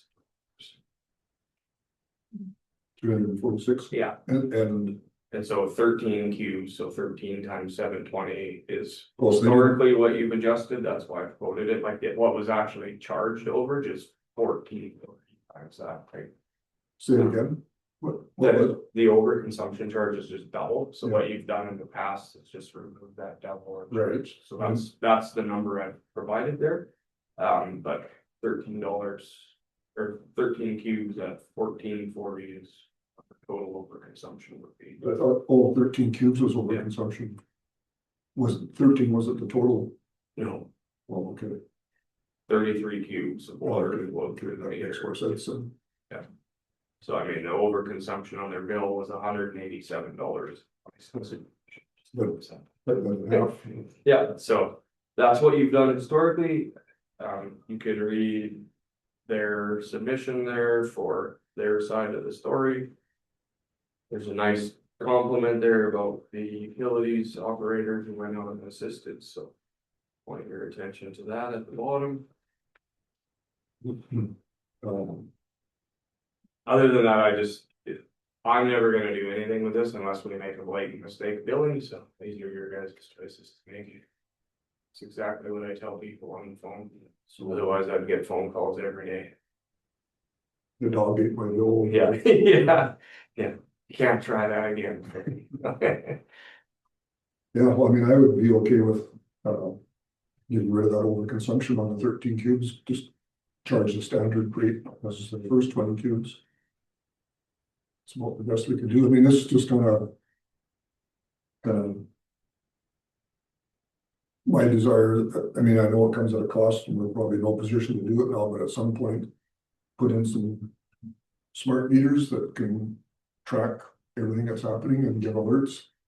This would have been a case probably where this would have been picked up. We've had others in the past. That'd be a lot of money. I know, I didn't say, I said it come at a cost. And I mean, I don't know what your current system, and we talked about this before, about reading meters, you still have to have somebody drive around with the thing, and in these new meters, if you had any kind of communication with Paul, they could be done right at a central location. We would avoid these kind of messes that seem to reoccur. Or something breaks on their side that then they come to us. But, I mean, anybody could take a flashlight and just see based on their last bill how much water's flowed through at any point in time. Oh, yeah. But There's a lot of water where it all went, this, you know, like you should be able to see, there should be something showing up. yeah, the worst leaks are the ones that I've experienced in my house when your 3 kids flush the toilet and then don't see if it stops running ever. So after a long weekend, that adds up pretty quick too. But if you had a rural septic system where you're not getting it pumped out, then you probably wouldn't know that, right? Nobody watches. Yeah, and this was, I think it was underneath the trailer, if I understand. So I'm not sure how you sort of see it unless it was buried in line. I don't know. I don't ask those questions. Well, what's council's thoughts, what we could do with this? Well, the overage charges were kind of designed to, people weren't using large amounts. You know, water, cattle, whatever, but. This is unintentional, obviously. No, definitely unintentional.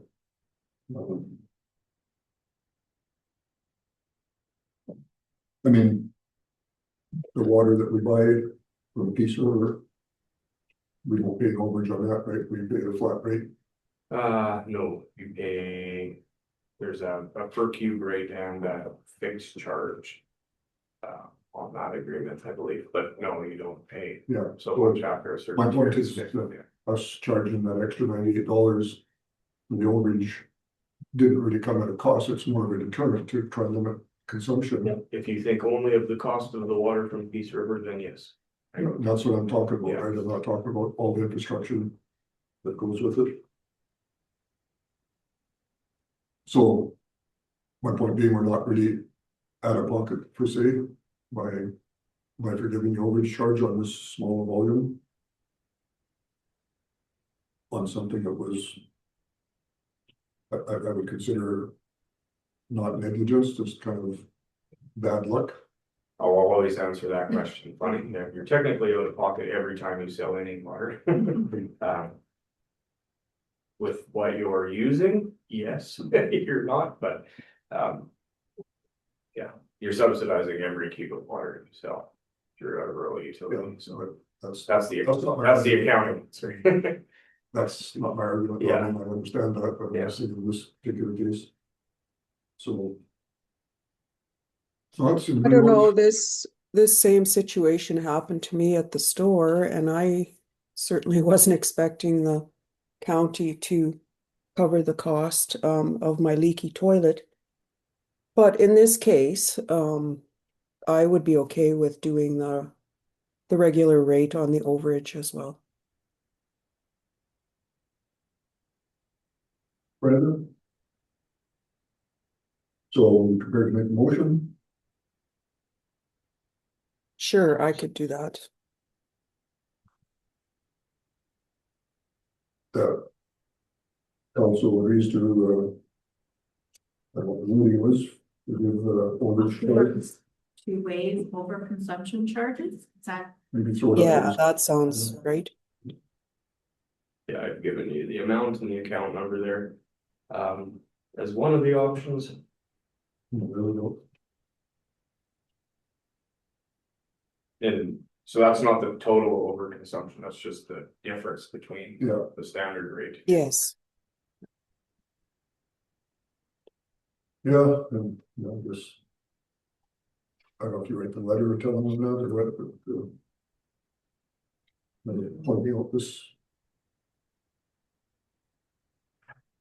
Yeah, they'll get a new bill. Right? What's that? But then it just can't be reoccurring because, you know, you gotta be a little more diligent on the management of your water, and I don't know how to do that if it was something they couldn't hear. Well, often you don't know until you get your bill, like for things like that.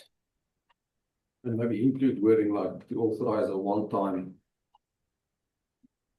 waiver of the overconsumption charges. Authorize to authorize to.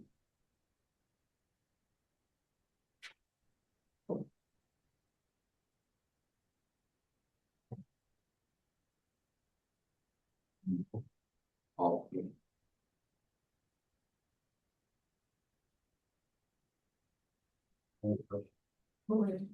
That's good. Okay, so Brenda, you probably can't see the screen, right?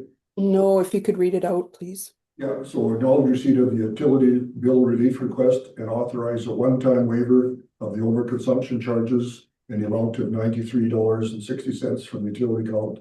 And the utility account is listed there. Okay. And so they will pay just a regular rate for the full amount? Yeah, they'll pay the regular Okay. rate on that extra 13 Yeah. cubes. Yeah, that's what I wanted. Okay. Any further questions, discussions? Well, kudos to Wade, nice little compliment. Very nice. Okay, all in favor? Brenda, you're in favor, you made the motion? Yeah. Yes, Good. okay, carried. Okay, page 2. We'll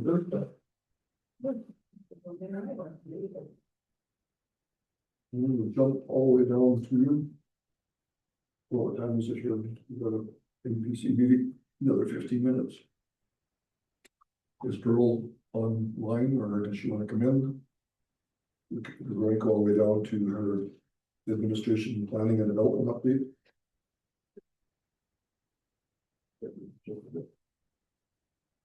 And this weekend, he's coming, yeah. good. No, we're, Yeah. Here's what we're Ask and we shall receive. Sorry, I can't walk that fast. Okay. okay, so we're at 6.6.1 on the agenda, which is administrative planning and development update. So you've provided a nice little report for us. You can run through it. Yeah, so this is our monthly update. In the month of January, we received 19 development permit inquiries. ISL received 2 for a total of 21. 3 applications resulted from those, and 2 notice of decisions have been issued. For subdivisions, 7 inquiries were received, all by myself. 1 application resulted from that, and 2 subdivisions were endorsed because they had met all their requirements on their notice of decision. And then as a general reminder, ISL assists with most of our files. They review them before they go to council. So yeah, that's just what happened in January. Little slow of a month, but construction season's starting again. Busy. Yeah. So, yeah, good. And outside of this report, Prita sent out a survey that I want to know about housing, which we don't really do housing, but maybe if you got a chance after lunch. Sure, if you could send that to me, I can definitely look into it. Look at us, so, but maybe, yeah, so, but anyway, back to your report, any questions on it? I just had one, so like all the inquiries like 19, but only 3 applications, so lots of them just, do I need this, do I don't need this, kind of questions, like is that generally? Yeah, we've made a lot of connections with local realtors. So when people are looking at buying properties and they're dreaming up all their ideas, they're calling us now before they purchase it to make sure that's possible with the land that they're looking at, or if they would need to have a land use bylaw amendment to be zoned properly. Cool. Yeah. And then on top of that, I recently attended the Planning 101 seminar on Friday. I found it very useful. I made some great connections and I learned a lot about some recent MGA changes. So very exciting. That was a virtual, No, that was in person in Grand Prairie. Yes, yeah. Some enforcement options and ideas. I made some connections with some Great. people who work in that field of land use bylaw. Yeah. Every recommendation that we heard though is that both of us are gonna need a whip. start you with a team. Essentially. Yeah. Bye. Okay, any other questions? Well, thanks, Pearl. Thank you. Have our MPC meeting here shortly, if you want to stay for that or not, but. Yeah. I got a motion to accept administration planning and development update for information. All in favor, carried.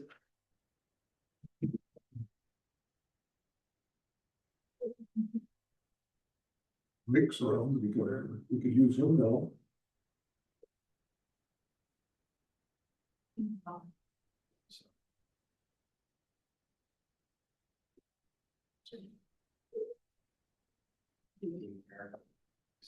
So while we're reading for Blake, let's just jump down to 7.0, word reports. Any comments or anything, Brent, you didn't submit one? You did? Okay. Let's see, that's original. Anyway, if there's no comments, we'll get a motion to accept the word reports.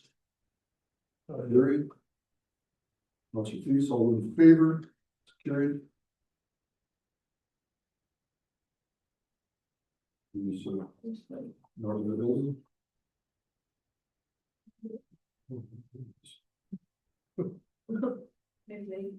Hello. We're awake. So 6.3, I was an addition. So Ed Service Board year-end report. Minutes.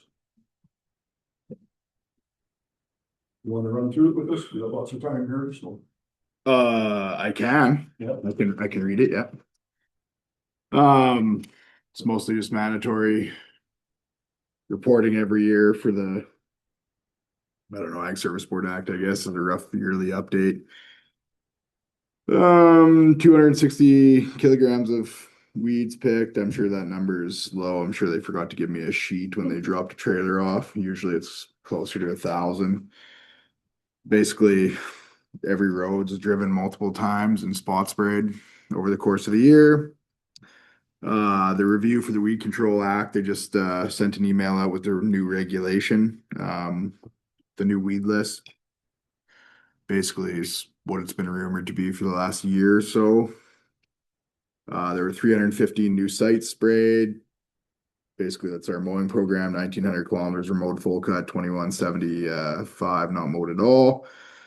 Under the new program for 1080, we didn't get the poison till summer, so we only sent out about 18 pills. We're normally in that 40 to 50 range. They just announced a new program March 7th to get certified.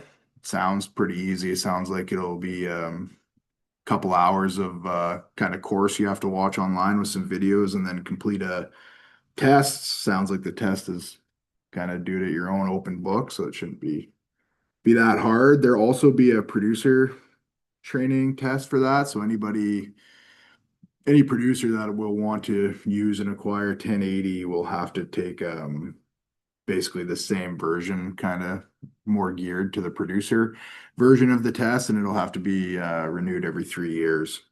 like online, you can do that? I think you can do it online, or the part where if you have somebody with 5 years of experience of using it and me, you can kind of conduct it in person, or whoever your next guy is, or maybe, I don't know.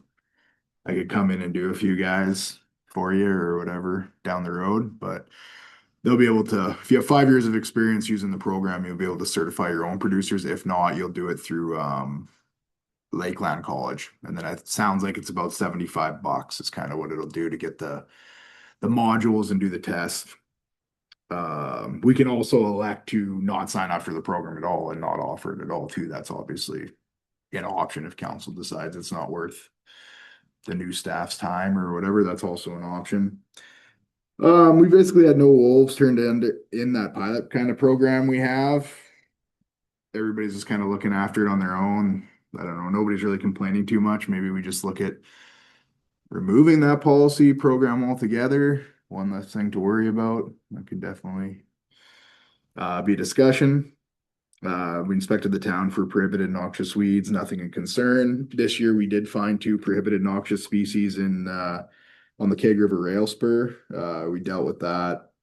We did the work for CN and then invoiced them accordingly. I hope they paid. They eventually do pay. Our seed testing program last year was only $273.58. At one time, this program used to be like a $6,000 to $10,000 program. BioVision changed their accounting software where they can't bill 2 parties 50% equally of the bill. But then I was talking to them yesterday, and I don't know why it took me so long to think of this idea, but I was asking them because a lot of people will get a germination, a vigor test, and then a fusarium scan or a fungal scan, and then we'd split the bill 50-50. But then I was asking them, I'm like, well, maybe your software allow to bill the guy 100% for the germ and vigor test, and then bill us 100% of the fusarium screen that we're still requiring since we put fusarium on our invasive species bylaw. And they said they could actually do that. I don't know why she never told me that, like when we were discussing this. So that would be an option, like that any test that was sent in through the seed cleaning plant, the county would pay 100% of the fusarium test and or disease testing for, like if you did peas, you could do a fungal scan to see what the root rots are on there, and we could pay for 100% of that, which actually works out to about 50% because the fusarium test is $52.50. And then if you were to do their full harvest package where you got germ, vigor, and fusarium, it costs $94.50. So it's we're picking up like a little more than 50% of the tab. And that program would probably run us, if we did 100 tests a year, that would run us that $52.50 mark, like $5,250. So that would be one option they think they could do for us if we want to, if we are feel like the residents are happy picking up that tab on their own because nobody's bringing the results to us and then asking us to reimburse it 50%. Maybe we just look at dropping the program entirely. Or if you guys feel like it's something worth paying for and encouraging people to do, that is another option apparently. But does anybody just do the germination and vigor test only, not do the fusarium? I think there would be people that would, yeah, for sure. They would get excluded then if they paid 100% of that, and then we pick up the fusarium to offset it. So, but I guess that'd be their choice. Yeah. So right now, the Manning seed cleaning plant, they're requiring people do a fusarium test before they do any seed, but now there are 2 or 3 portables, and I've encouraged them to request their producers do the test just so they know they're using good seed. But obviously, we can't really control any of that, right? So do we have the same, like the producers that use good shots, do they qualify for this too? Or? I don't know. I was using the Manning seed cleaning plant just because it's pretty safe. And then it becomes an issue, because I was also asking them, because they do the billing and tracking. I was saying, well, I just give you a list of hamlets, so anybody's billing address that is in Dixonville or Weberville or Keg River, you could bill those. And she said, oh, that'll get to be too much administration and tracking for us. And if somebody misses it, it'll be an issue. So then all of a sudden, if we add Grimshaw, then they would have to spend a bunch of time deciding who were the people actually in our county, and we weren't paying for a bunch of people that were in MD a piece, let's say, right? That becomes a man-hour issue for them. Just on land location? No. Yeah, then they'd individually have to check it all and then verify it's in our county, and it would just take them man hours. So then I just said, what I did say is like anybody within the county could just, like, even though you were getting your seed cleaned in Grimshaw, you could, I don't know, it would be a pain in the ass, but you could drop a sample off at the Manning seed cleaning plant and get your test results through us, and then we'd cover it, right? But those same people that are testing in Grimshaw, they're still not bringing us their seed results to get compensated.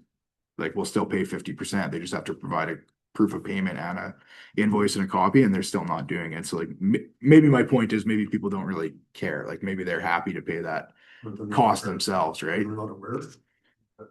They could not be aware, but we used to put it in the newsletter all the time. We used to put it in the paper. We put it on Facebook. Product manager should point it out, oh, by the way, there's a rebate that you can fill out. They do. There's only about 4 or 5 people this year. I think we're at about $1,000 in claims this year.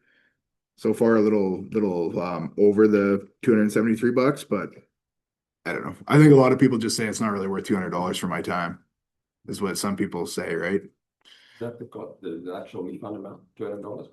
It depends on how many tests you do, but each test, if you do fusarium on every seed lot and German vigor, it's $94.50. So if the average farm does 4 varieties, let's say 3-4 varieties, they're at that $300-400. So we'd be paying each farm somewhere between $150 and $200, right?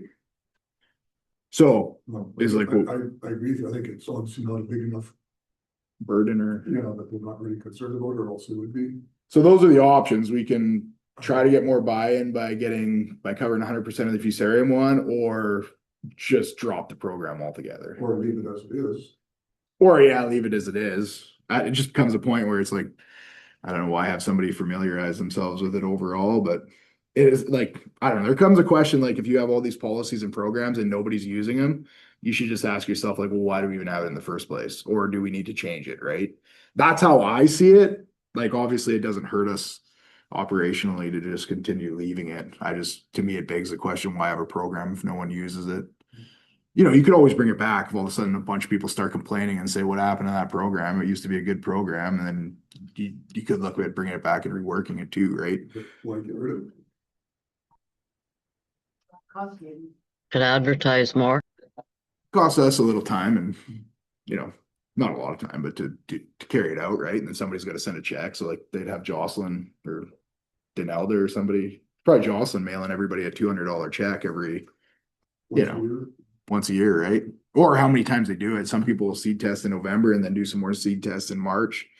So, it could be the same guy a couple times.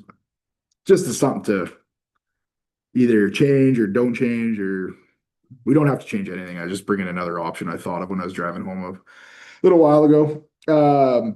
Shelter belt program, we're running at that 3,400 tree mark. Last year we were somewhere around the 4,000.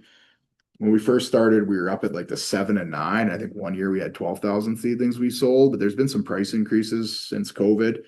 So it just seems like now that the trees have gone up, people are ordering lower volumes, or maybe the people that were initially bought huge quantities don't need as much, and they're just kind of like refilling in the odd dead tree. Still a pretty good program. I think we usually make somewhere between $500 and $1,000, which basically covers our cost of what you pay us and the staff to go and do reseeding and get the trees. 2025 was a pretty big snow removal year, $30,000. I think that's the most we've ever spent in snow removal since I've been here. Probably going to have another big snow removal budget this year, I would imagine. $662 spent on removing dams, and then we did some desiltation in a drainage ditch up in northern Hawk Hills. Cost roughly about $8,500 to clean out about a mile of trees. It's on that same drainage ditch that goes to that midstream pipeline they fixed, and they kind of had a bunch of concerns of the gabion baskets having trees in them, and I don't know. To me, it wasn't an issue, but we went and pulled them out, and then there were some desiltation issues where some of the water was actually running out of the ditch. So we fixed that. Participated in the crop forecasting surveys. They usually come out here or somewhere about March before planting. We participated in the provincial fusarium crop survey that they still do to monitor that. We were only supposed to send in 7 samples, but we sent in 28 samples, kind of as part of just doing our extra due diligence looking for fusarium in our county.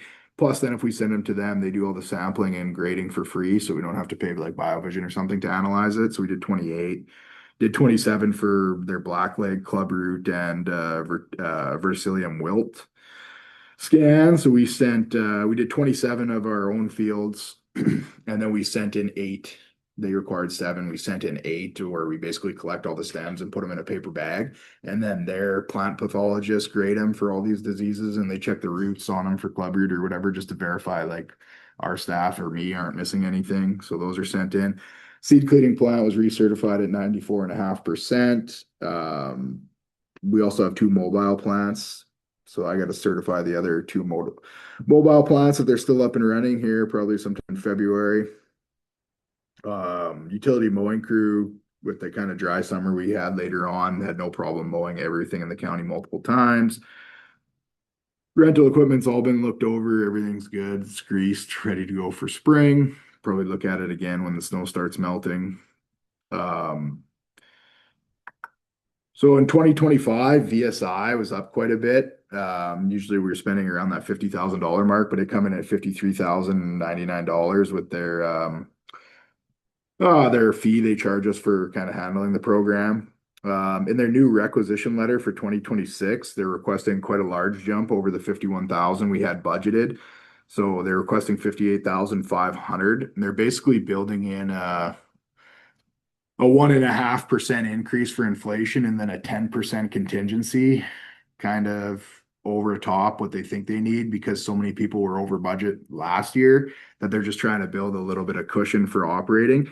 In 2025, because 2024 we actually had a surplus, so we carried over 17 grand. So we had $51,000 earmarked for 2025, but we only paid them 37,020 because of our overage. So we had there's like $5,000 we were over from last year that Josh is going to reapply to the 2025 budget. So the amount that we have to increase the budget for 2026 won't be as bad as the 58,000. And then we did successfully control that tansy on the river over by Northern Sunrise County under that special use approval. And I think we are going to try to schedule a meeting with the new Ag Service Board at Northern Sunrise County if you're still up for that. Did they hire anybody yet?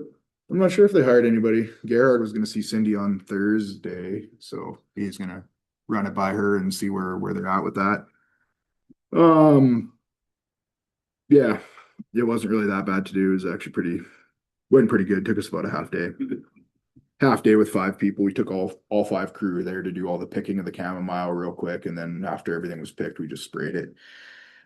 Yeah, overall the year went good. It's basically managing what we have and try to minimize costs. I took a rough look at Questica. I think there might still be some invoices or changing around, but roughly there was 120 grand that was unspent, and the large result of the discrepancy was we didn't spend $25,000 on as much on wages as we thought. Amortization, there was 10 grand in there that never got moved over or applied yet. Mowing ended up being $15,000 less. That's because they don't usually mow all the drainage ditches or get all the hourly, so that's where the discrepancy is there.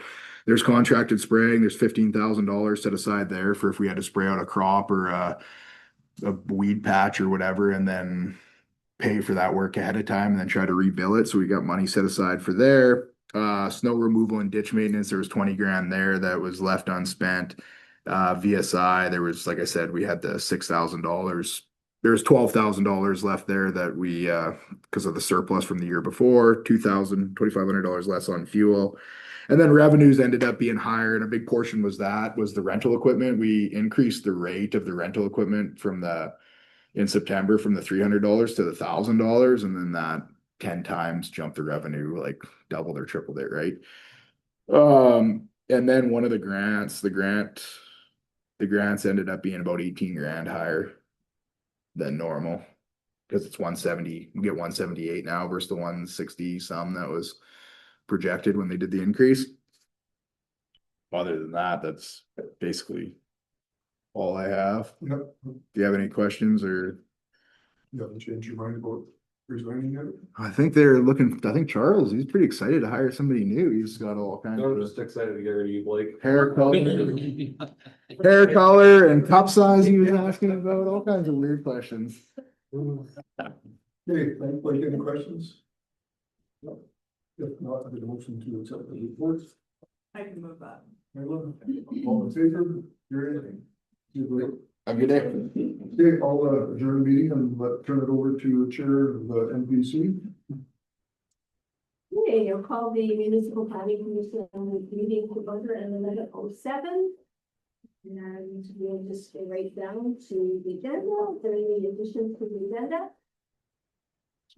Maybe none. Motion to accept the agenda. Okay. On guarantees. All in favor? Carried. Then we'll go down to the minutes, adopt the minutes of the January 27th meeting. Is there any errors or omissions in the minutes? Seeing none, motion to accept the minutes. All of Councillor Shug, all in favor? Carried. Next, we'll go to 4.021. Development permit DP -25-45. I guess it's here for information. Any questions or no? If not, I guess the motion to accept the information. I'll make the motion. To accept for information?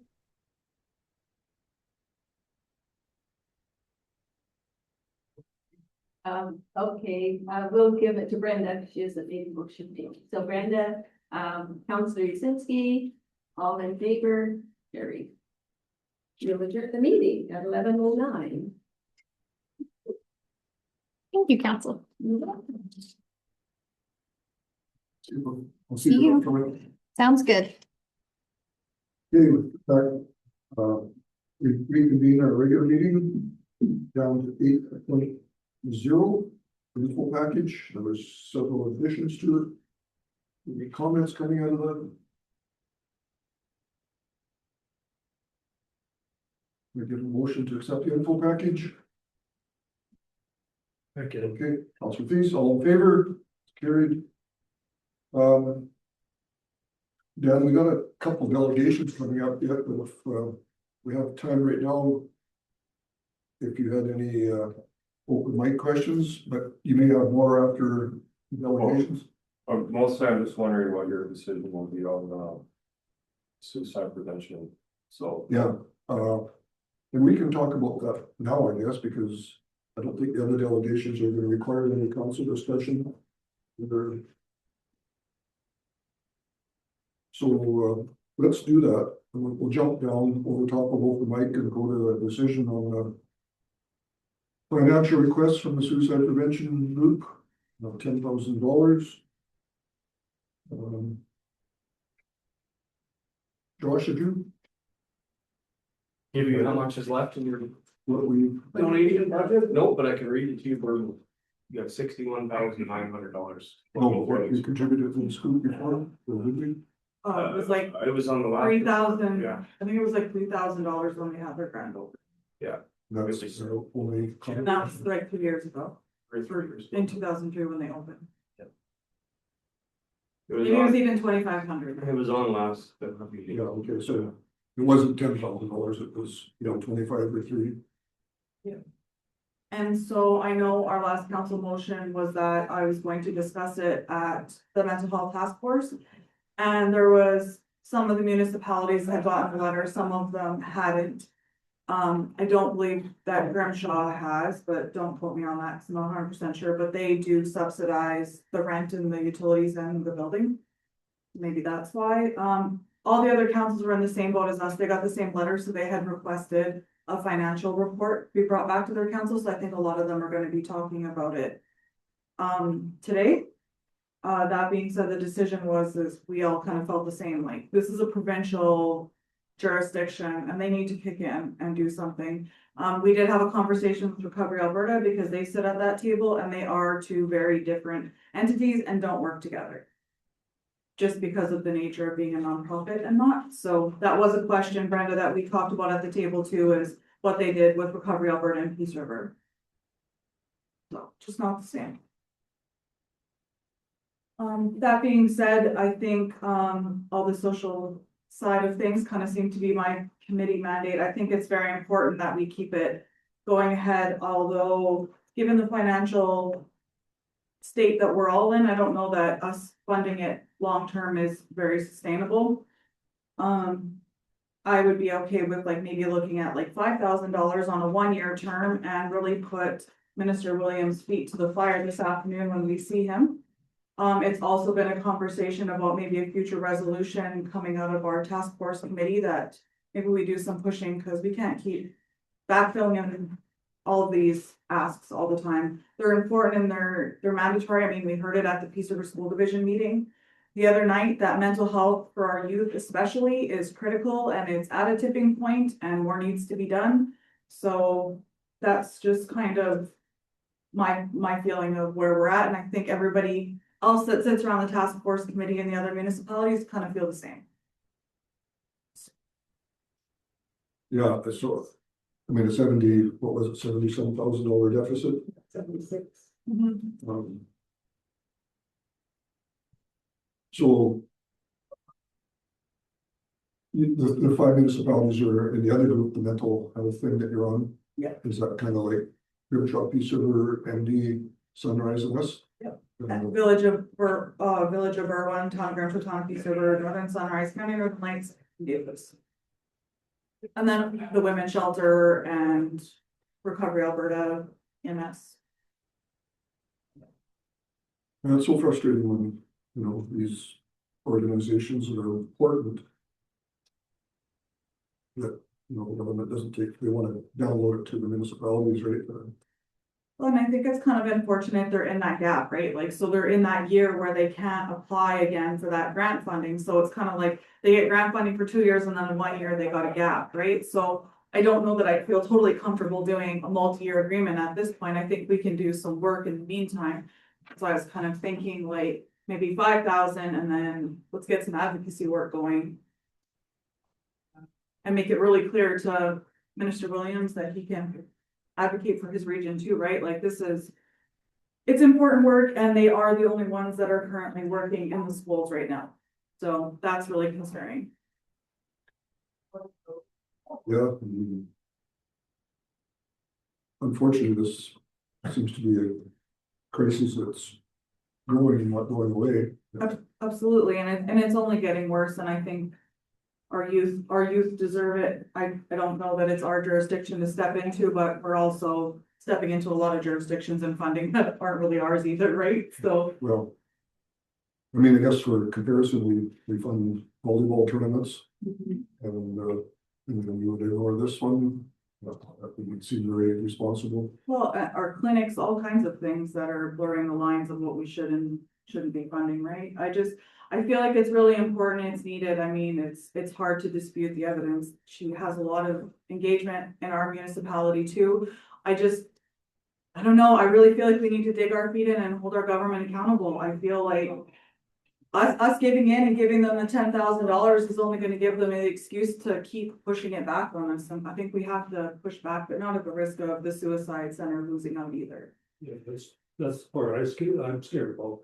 If we lose it, like for $5,000, like the difference. Like So it's a, like. It might be gone forever. Yeah, where, like, I don't know how many other jurisdictions there are. What did you say? well, 5? yeah, there's 5 of us. I don't want to speak on their behalf. No, And some of them contribute in different ways, but we're all kind of in a consensus that we don't want to do it, but we don't want to lose it. So what do you do? But I mean, that 5, I think for this group, that expands even more, right? I mean, that, we go all the way to Smoky River, we go to down to Fairview, we go to Clear Hills. I would think that would be in their catch. So I think we all kind of contribute and not try to develop, and maybe, being cynical, maybe they asked for 10,000, hoping you'll get something, not really counting on the whole amount, but. I just think this is a little too important to to cut them that deep. I would, I know, right, and that's where I struggle too, it's just like, you give them the full amount and then that's fine, like, and I would be in support of that too, but I just feel like then that just shows the provincial government that we'll just carry it, don't worry about it, right, like, we can't do that either. Sending the wrong message. So we had that same conversation with fire department funding when they couldn't get ambulance attendants to man their ambulances. They said, well, firefighters can take extra training, they can take some medical response training, and they can be, responders. Yeah, you do that, and then they say, well, but we don't need to have ambulances on the road because these volunteer fire departments are picking that up on the backs of municipalities, so you're sending the wrong signal, I think, if you give the full amount, and I mean. So I mean, if 12 municipalities funded $5,000 each, I mean, you're up to $60,000, I mean, getting kind of close to where they have to land. Well, and to be fair, like your point, so the task force is only us really local ones, so maybe she did send it out further, like to Clear Hills, who doesn't sit on our committee, to MBS Smoky that doesn't sit on our committee, right? So, and I mean, industry sponsors, right, like there's lots of options for sure. I don't know, I have a tough time getting the full amount. Well, I mean, if you're okay with making a motion that's on the screen here. What about 7,500? But that, Yeah, and I'm fine. Motion given. And I'm fine to 7,500 too. I think that's okay. I think we just need to be really clear, like just 1 year, because I think we need to be advocating. We need to push, and I know there's lots of other groups that are gonna be pushing, and I think just keep Yeah. this, we come for resolution help or whatever, right? Like, Well, I mean, just, I'm okay with that too. can we add in 1 year, Mrs. Flipper? just 1 year, yeah. Oh, gosh, I'm sorry, yeah. We have to be mindful that, we got some headwinds of our own right now, right? We have to be aware of some. Yeah, and I think it'll be really important that we make sure we mention that to Dan this afternoon. That's what we did, right? Share the screen with Brenda and Linda or not? Well, I can just read it. Is it, I don't know what it is to do with it. Yeah, I would do it for 75. Sorry, I can't talk very good.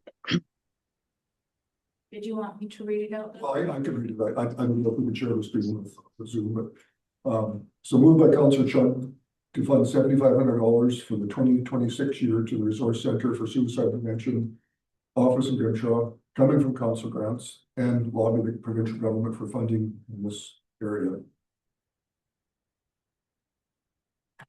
So yeah, $7,500 for 1 year is what we're proposing. Any questions, further discussion? I'd just say that I agree with the discussion.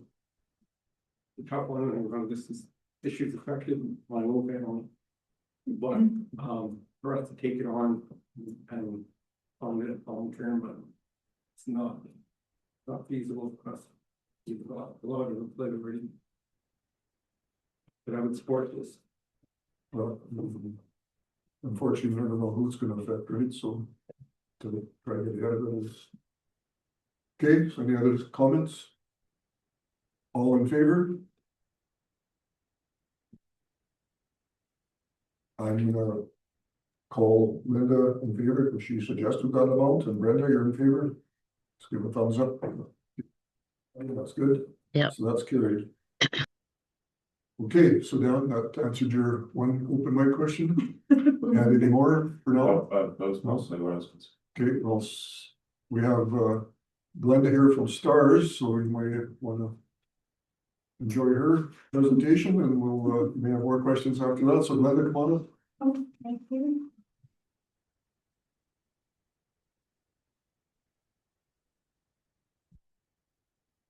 Well, it is my absolute pleasure to see all of you again.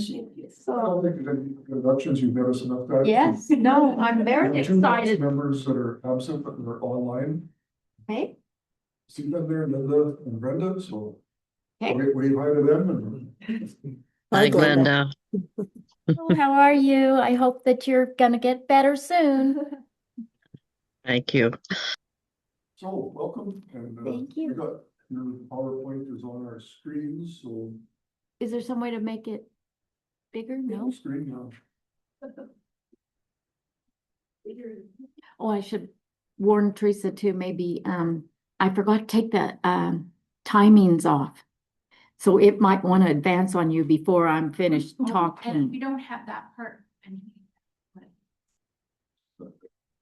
Okay, well, we might have to shuffle back then because it might advance So head. you know, we can actually see it, the size it is. You can't, You- okay, So- okay, and I brought mine, so, okay, we're good then.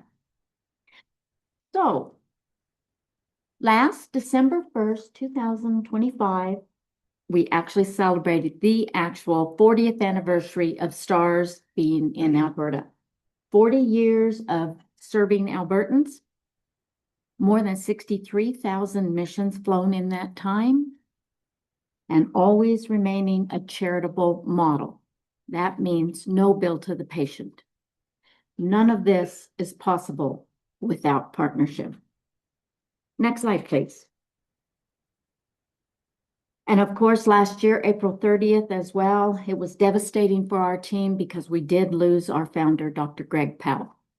He was the most visionary critical care physician in possibly the world. He's worldwide recognized for many of his life-saving efforts. Next slide, please. So now we are under the leadership of Dr. John Froh, President and CEO. He is not new to STARS. He has been with STARS for 13 years. Previously, he held the role of Chief Medical Officer for all 6 bases across Western Canada. So once again, we find ourselves under the leadership of another exemplary critical care physician. So we are in good hands. Next slide, please. Did it skip one? Oh, okay. One of the. With the funding, the funding. I have that one too, yeah. Okay, well, it's gone from the other one for some reason. No worries. As far as the funding goes, as long as you have this, we do still have our agreement in place with Alberta Health Services for $15 million block funding per year. So this means that it represents 41% of all operational costs for 3 bases in Alberta, $36.6 million total operating costs per year for 3 bases. Of that, then 59% must still be fundraised, just of operational costs. That does not include administration costs, education and training, as well as all of our highly specialized equipment we have on board.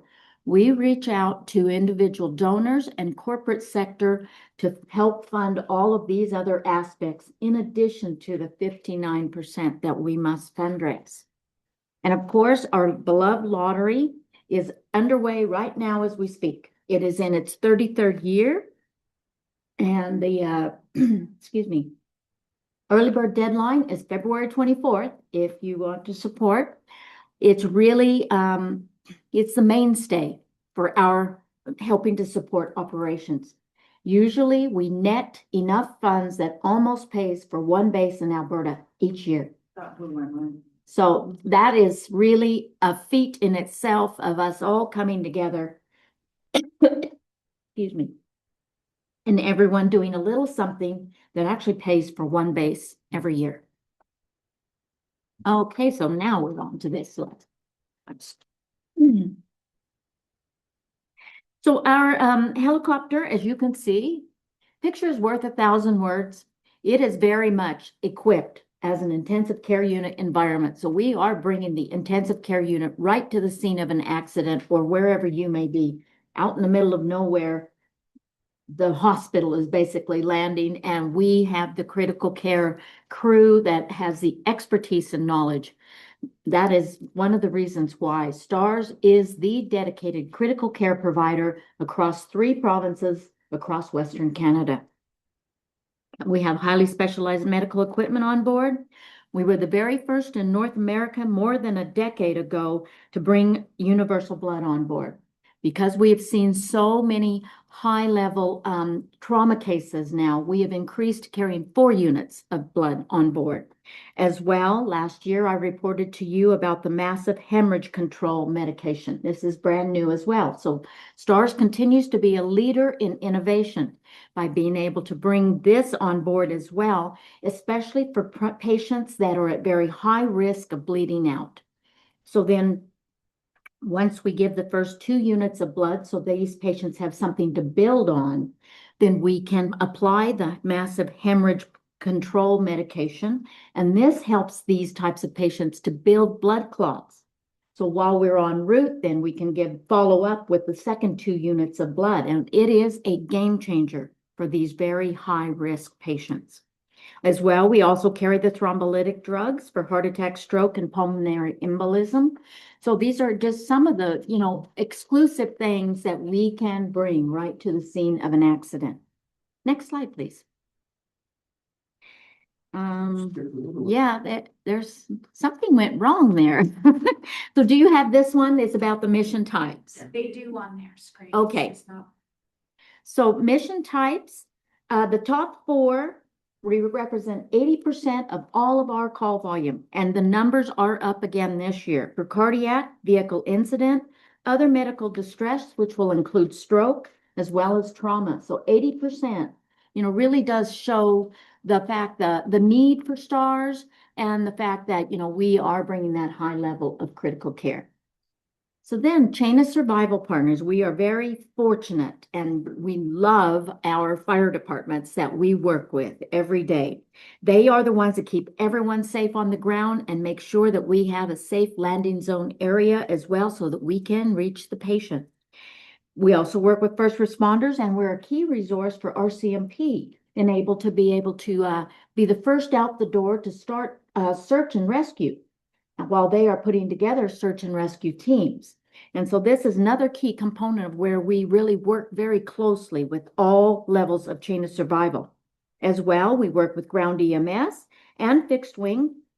Our crews go on all modes of transport. So when they need to be going with a critical patient, if that patient may be coming by ground, sometimes our crews will go with that patient on ground ambulance. Sometimes our patients will go on fixed wing to Edmonton with that critical patient. As well, you'll see in the top right photo, sometimes patients are coming in on local ground ambulance to the nearest hospital, but that patient is deteriorating rapidly. So we can rendezvous with that ground ambulance anywhere and then get that patient and start that critical care. So lots of different opportunities. And of course, we have to be very fortunate that it's been more than 20 years now that we were the very first medical organization in North America, other than the military, to be able to fly at night. And 50% of our call volume is at night. So that has been many, many lives affected because we have had that capability. Next slide, please. Nope, it skipped one again. So, virtual care consultation is also another way that STARS is utilizing the latest in technology now. So now for all rural hospitals across Alberta, we are able to have this virtual care consultation opportunity. Sometimes, whether it's weather inhibited that we cannot fly, maybe it is because we're out on another mission when another rural hospital and their physicians call in that they have a trauma patient and they need help. Does not mean that we're leaving the communities we serve defenseless. So we can now, they have this opportunity that it's a secure link that they can call in. Our emergency link center in Calgary can connect your physicians and nurses with our transport physicians who are available 24/7. So through the link center, then they have this secure link, and it's just like FaceTiming. Then they can actually show the condition of the patient to our transport physicians. Our transport physicians can provide critical care guidance as well as procedural guidance. The smaller rural hospitals, they don't see critical or trauma every day. We do. And so we can even provide, like if they need to intubate, we can provide procedural guidance because our doctors can see what they're doing, and we can, the virtual care consultation is really a significant advancement in rural healthcare. Because now we are extending our reach to be able to provide critical care in so many ways beyond just the physical helicopter response. Next slide, please. And of course, last year, I also did report to you about the International Simulation Competition. This is a worldwide competition, very rigorous. It is where the best of the best come from around the world to compete against each other for top honors. STARS has participated for 23 years now. I last reported to you as well. We're very proud of the fact that for 23 years, we have been top 3 in the world, all 23 years. And last October 28th, so only a few months ago, when they had the final competition for 2025 champions, once again, STARS took first place for the 9th time as the world champion. So we are bringing the highest level of critical care possible to you and your residents. Next slide, please. I think it's going to, nope, yeah. So we're going to look at the stats. So the stats, I wanted to, just in case, as a refresher, so this is a 15-year overview of missions that have occurred within your boundaries. So a total of 58 missions in total, also including 20 interfacility transfers from your hospital, because these are transfers that were critical, where ground ambulance would have brought the patient into the nearest hospital, your Manning Hospital, but because it was critical, now STARS has been called to get that patient to a higher level of care. So that really does give you a solid overview of what's happening throughout your area, whether it's scene calls or interfacility transfers that need to get to a tertiary care. So you're an overall average of about 3 to 4 missions per year. So although you'll see in 2022, we were here 10 times, 5 different patients at your hospital here as well. So it can really fluctuate. But again, we want to thank you very much for your partnership. Now you'll notice that there may be some that are code, because scene calls are and search and rescue are coded to the nearest community. So when our pilots land, so that's where it'll see one that says near Lac Cardinal. So it was near there, not actually, a community within your area, but near there. But the Latin long showed that it was still within your county's boundaries. Just to explain it. So, okay. So now here we are on the municipal funding map. We currently are at 95% of the entire province in partnership. We have 9 provincial leaders that are in the teal. They have their logos on the STARS helicopter because they've either reached over $500,000 cumulative giving over the years or 1 million cumulative giving. So we have 9 provincial leaders, but we're also going to welcome 4 more provincial leaders this year that are going to get their logo unveilings as well. It says 75%, but we're approaching 80% as regional leaders, which includes yourselves. 80% are giving over and above the $2 per capita minimum that we request. Anywhere from $2 up to almost $100 per capita now, and everything in between is what we are receiving from different municipalities. Every one of these regional leaders, like yourselves, as well as the provincial leaders, they do not fund STARS as a charitable donation. They fund STARS as an essential service, which includes yourself. They recognize us as an extension of emergency and protective services. And so we appreciate that because that is providing sustainability for us and offsetting that 59% of operational costs that we must fundraise every year. So currently, collectively, for all municipalities, towns, and villages, we are generating about $2.4 million per year, but that is climbing. We're having a lot of municipalities that are finalizing their budgets now and that are letting us know that they have put an increase in for us as well. So because the mission volume is not decreasing, it is continuing to increase. And next slide, please. Oh, okay, no, okay, so in closing, would like to say thank you, County of Northern Lights. We commend you for being a regional leader for the, I believe it's 19th year that we are in partnership. We thank you very much for that. You have been contributing $20,000 fixed rate ever since 2007. And on a standing motion, which we thank you very much. That means we are a line item in your budget. You're not going to forget us each year. That amounts to more than we can ask for.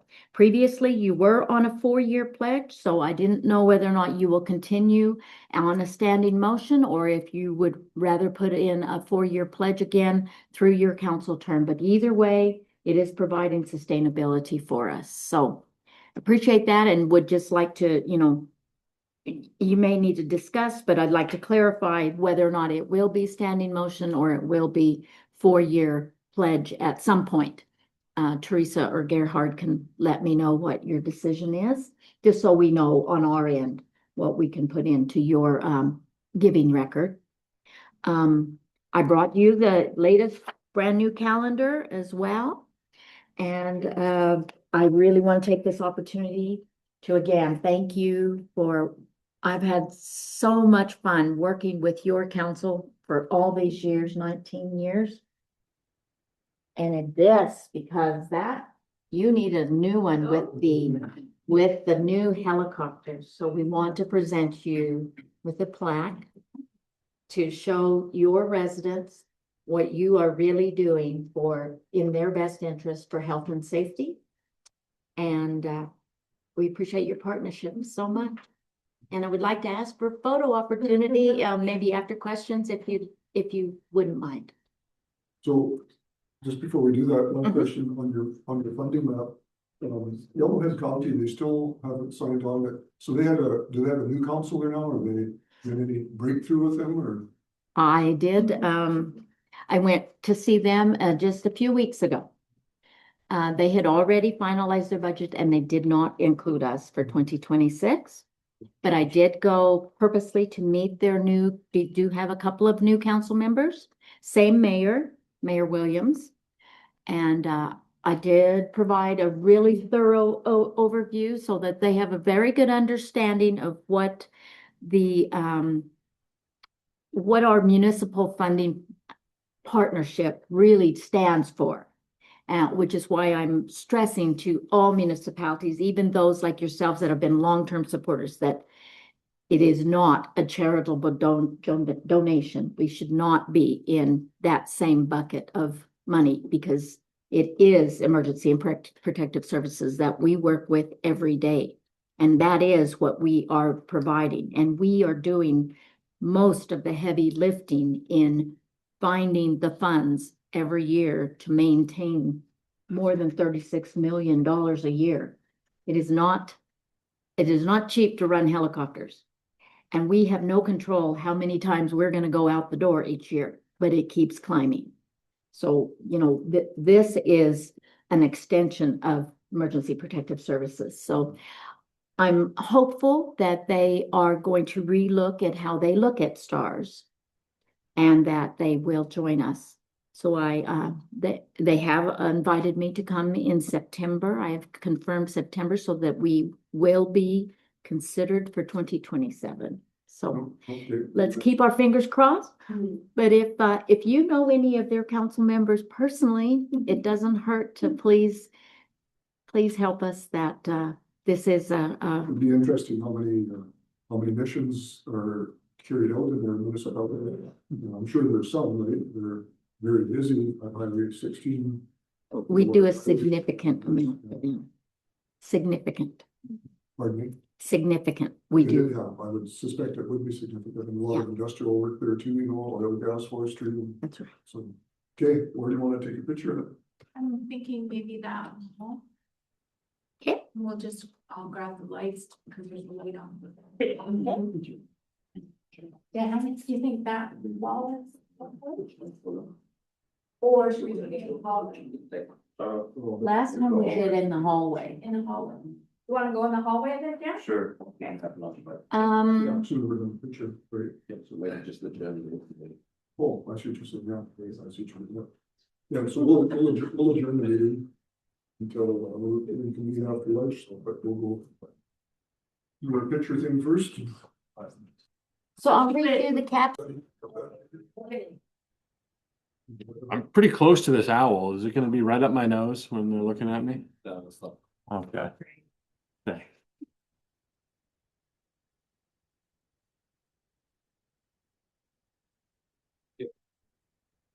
Yep.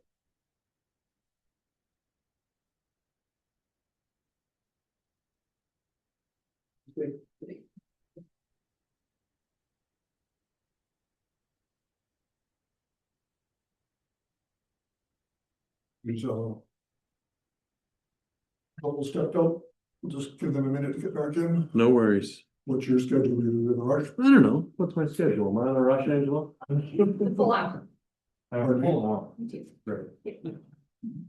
Now, what? Full hour. Yeah.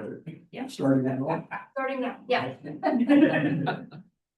Okay, I'll, Well, we'll go good because we have another meeting in an hour, so. Okay, so Dan, thanks for making time to come to our council. It's been a while. We have two absentee councillors, but they are joining us virtually. Oh, great. Councillor Halavisky and Councillor Usinski. Hi, guys. The rest of us. I do. Good to see you all.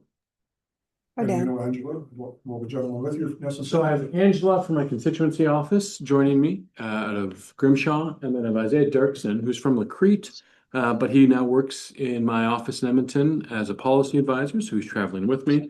And then I have Gary Sandberg, my assistant deputy minister. I think he's been allowed in. So he's also joining as well. Great. So I think we sent you some speaking or some, discussion topics. Number one I had on here, they're not necessarily in any order of priority. Okay. Is proposed electoral boundary changes. Yes. What your position, I mean, I know this is a commission doing it, it's not the government doing it, they're gonna be responsible to the government eventually, they'll have to go to cabinet, but we don't really see any value in it for the north. We're gonna be probably losing representation and getting more representation in the big urbans, which is, I mean, we've got a resolution coming to RNA on Friday, our zone meeting that we hope to take to the provincial conference. And it's gotta be more than just population representation by population. Understand the geographical area that you're representing, that Todd's representing, that y'all and Gene, all these guys in the north have huge areas. And the GDP out of the north is huge, right? So don't just treat us as the colonies up north that fund the cities down south, right? And I don't know if you have any position on that or. Yeah, and I would agree with you guys. I imagine you guys have made submissions. I want to thank you for personally or as a council doing that, because when I did an in-person presentation to the Boundary Commission a couple of weeks ago now, they were emphatic that they heard a lot from the north, and that has made a difference and impact. Every single draft report that has come back over the last 3, 4, it's changed dramatically. Because they really, I don't think anyone's paying attention, running their lives, running their businesses, raising their families, taking Jimmy to volleyball and Susie to ringette, and they're busy, right? Families, residents are. But after the first one comes, it's a bit of a shock, and you've got some ridings that are 32% of the landmass of the province. The proposed riding that they'd split Peace River into 2 would be giant. One of them, Calling Lake, is closer to the Coots border crossing than it is to other points within its own jurisdiction. This tells you the scale of a northern riding, and that actually had a big impact on the lead commissioner, as I told him that in the in-person. I think one of the things I focused on when I presented to them, and you guys, I hope, read the letter that I wrote with 7 of my colleagues from Northern Alberta. And it was based on the legislation that allows for variations and the considerations. There's about 5 different considerations for criteria that they can use beyond just population to consider how to arrange a constituency. And I said, number 1, if you just remove 1 or 2 northern ridings in every single boundary commission, then you end up with 1 northern riding given like, 2 or 3 cycles, right? And that's not that's not an end that we can accept as a province, for all the reasons you said, for all the ones that we wrote in our submissions. Secondly, that we should be using the variations allowed within the Act. Every single riding can be 20% variation from the provincial average. That could be 20% plus or 20% minus. That's not an indefinite variation. There's a limit to that. But we should use those for as many northern ridings as we can for 20% variation below, because we have such big areas to represent. And you want effective representation. That's the Supreme Court language that they've decided on what it means to have representation in the Constitution. So effective representation means it can only get so big, right? That's part of what effective means. The other piece is that you're allowed to have 50% variation on population for 4 ridings across the province. And those 4 ridings there's criteria. They have to either be touching a boundary, and they have to have, X number of size, etc. So our northern ridings could almost all fit that criteria, and I'm encouraging them to use that 50% variation for a couple of the northern ridings as well. It was well received. They're likely going to get a report back to the legislature sometime this spring. We'll need to pass it in the spring session. So just so you all know, the process goes: independent commission formed, that commission then brings forward a draft report, and then we give feedback as stakeholders, as legislators, as councils, as chambers of commerce, as individuals, and then they take that away through their engagement, and something like a few months later, so we're thinking sometime in March, in all likelihood, March or April, they're going to get back to us with the final report. That final report then comes into the legislature. The legislature then finds they either accept it as is, or they reject it and ask them to go back to the drawing board, or we make amendments on the floor saying that this or that needs to be changed. And the amendments on the floor are not uncommon. Last time they did this in was it 17 or 18? Changed the names of ridings that didn't work for local communities, and I think they also had maybe even suggested in the past a few different boundary changes to sort of include and excluding certain areas. So I'm optimistic that the lion's share of the northern ridings will still remain as they are now. Inevitably, populations change, and I can't expect a rigid sticking to those lines, right? Some of them will need to add and subtract based on how they have grown and how things have changed. But by and large, my hope and expectation is most of the northern ridings will still exist in a similar form to how they exist now, but there will need to be changes on their boundaries. And I accept that. I think we all do. We are not unreasonable up here. We understand that population change. We don't want to see a decrease in our representation, which is what I'm fighting very hard for. And if you see the final report doesn't have a decrease in northern ridings, thank every northern MLA and everyone that wrote letters in, because it was a very coordinated effort. And I'm hoping that will bring a lot of solace to the concern, because you're not the only council or residents that are concerned about this. No, I hear that loud and clear. It's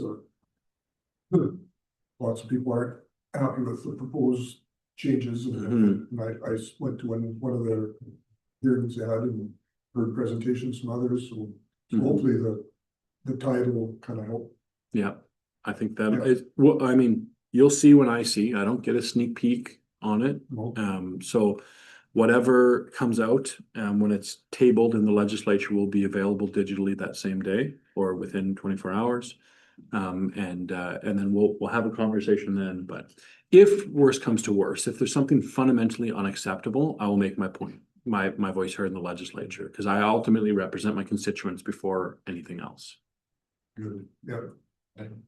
Hopefully you don't have to yell too loud, but we'll see. I think we made a very loud yell the first time, to be honest, and the commission's heard us. Are you gonna be at the Zoom meeting in Key on Friday? I'm gonna be joining virtually. Virtually, okay. Yeah. If you're there for the resolution session, we are bringing a resolution for our RMA to advocate against these proposed changes, so. Yeah, you could also look at future suggestions around electors being an important consideration, like they have in other jurisdictions, Quebec, rather than just pure population base. And you could also look at legislative amendments to entrench the like a maximum size or consideration for maximum size as one of the key considerations. Right now, it's buried inside other key considerations, the factors. in section 14 or whatever it is. I'm sure I can get you that, but having RMA suggest saying that there's a limit to that, I think would probably be a good thing to at least have on the table from a rural perspective. So that it's a counterpoint, because the very big weight of the urban centers say we need one individual of population should count for the same as any other, no matter the size, the geography, no matter if they're electors, no matter of any other historic or economic considerations. And that's a compelling, direct argument. We have to create nuance in this. And I think RMA can really make that argument better than anyone can. No, well, good. But you said all the right things that you're advocating for. Leave things alone, and we'll see how it goes. So, so you remember, obviously, you remember last summer, last fall, the conduct was kind of taken away. Because people were using it for the wrong reasons. So right now we're kind of in limbo with no code of conduct. You had said at that time that there would be new legislation coming in the spring, I think you said. So where are we at with that? And do you have any idea what that'll look like? Or? Legislation is coming to the MGA this spring. There are a number of different amendments in it, including a councillor accountability framework, which will replace the code of conduct. That councillor accountability framework is going to have conflict of interest considerations, appropriate behavior considerations, egregious abuses of your position. And that is coming forward in the spring. Whenever it's introduced, I don't know the exact date, obviously, and we'll stay tuned for an announcement on that. And the content in a detailed way, obviously, there's parliamentary privilege, so I can't be giving precise details, but I can give you high level if you have particular questions around what it may or may not look like. But that is still coming forward on time for the spring, and will be, I think, it coming into force very soon after, basically upon proclamation or royal assent. Well, yeah, I mean, I guess that's not that far away. I mean, we're still in February, but hopefully we're kind of in a vacuum here now, right? With really nothing. So that would be great. And I appreciate that. You're not the only council to say it. We heard that loud and clear. We wish it could have been quicker. We wish it could have been seamless. Next one, and maybe our Director of Public Works, Charles, can weigh in on this. So, and we just, Derek Young, Regional Manager for ATEC, just left here many summer, but we talked to him about this. We have two big STIP applications. One's already been applied for, one will be coming later this. So one is for a asphalt overlay on the airport, our county airport, just comes to town here. That's the one we're yet to apply for. It's going to be huge. And the other one is a bridge replacement up in King River. Also very huge. So we always know that STIP is oversubscribed, and there's always, you can put in all your applications and you might get a couple one year and none the next year, but these two are vital. And I think anything you can help to help our cause along, if you're so inclined to, would be appreciated. The main thing with the bridge, and this has been put in the application, transportation is somewhat aware of this, that if something happens on Highway 35 and that gets closed, that is the only detour route in that area. Is to. But something happens, you mean like a forest fire? Forest fire or major accident, something like that, right? Sure. Closes the hub. Okay, well, I'm happy to talk to the minister and support it. If you get in my office the details, I'm happy to write a letter of support as well. The asphalt on the overlay, and it's for the airstrip. Yep. It might be worth as well reaching out to Minister Lowen, as I know that they have operations there for forest fighting that are integral to this, the entire northern area. And I think that could be also a useful individual to sort of have support. They're the ones wrecking it, so they should help pay for it. No, you're right. I think that's a good way to put it. So major air tanker base, right? So yeah, feel free to through my office or directly. I know you guys know Todd well, but reach out to Minister Lowen and say, like, we'd love like a letter of support, or at least your support and awareness towards Minister of Transportation and Economic Corridors to understand that we use that. It's an integral part of it. We are a lot of the reason for the where, and the STIP application will be very helpful for us continuing to supply to protect the forest and the resources that we do out of the airbase there. And then this would all be unnecessary. I mean, if we're successful, they get the application and say, yep, give it the stamp. and I say prepare for it being necessary always. I mean, it's better to have done it than not.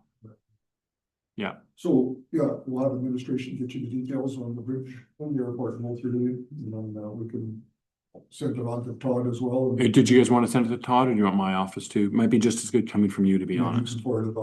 It'd be really good if it came from you. That I'll also remind him. But if you guys made the ask, that'd be great. Right. AHS.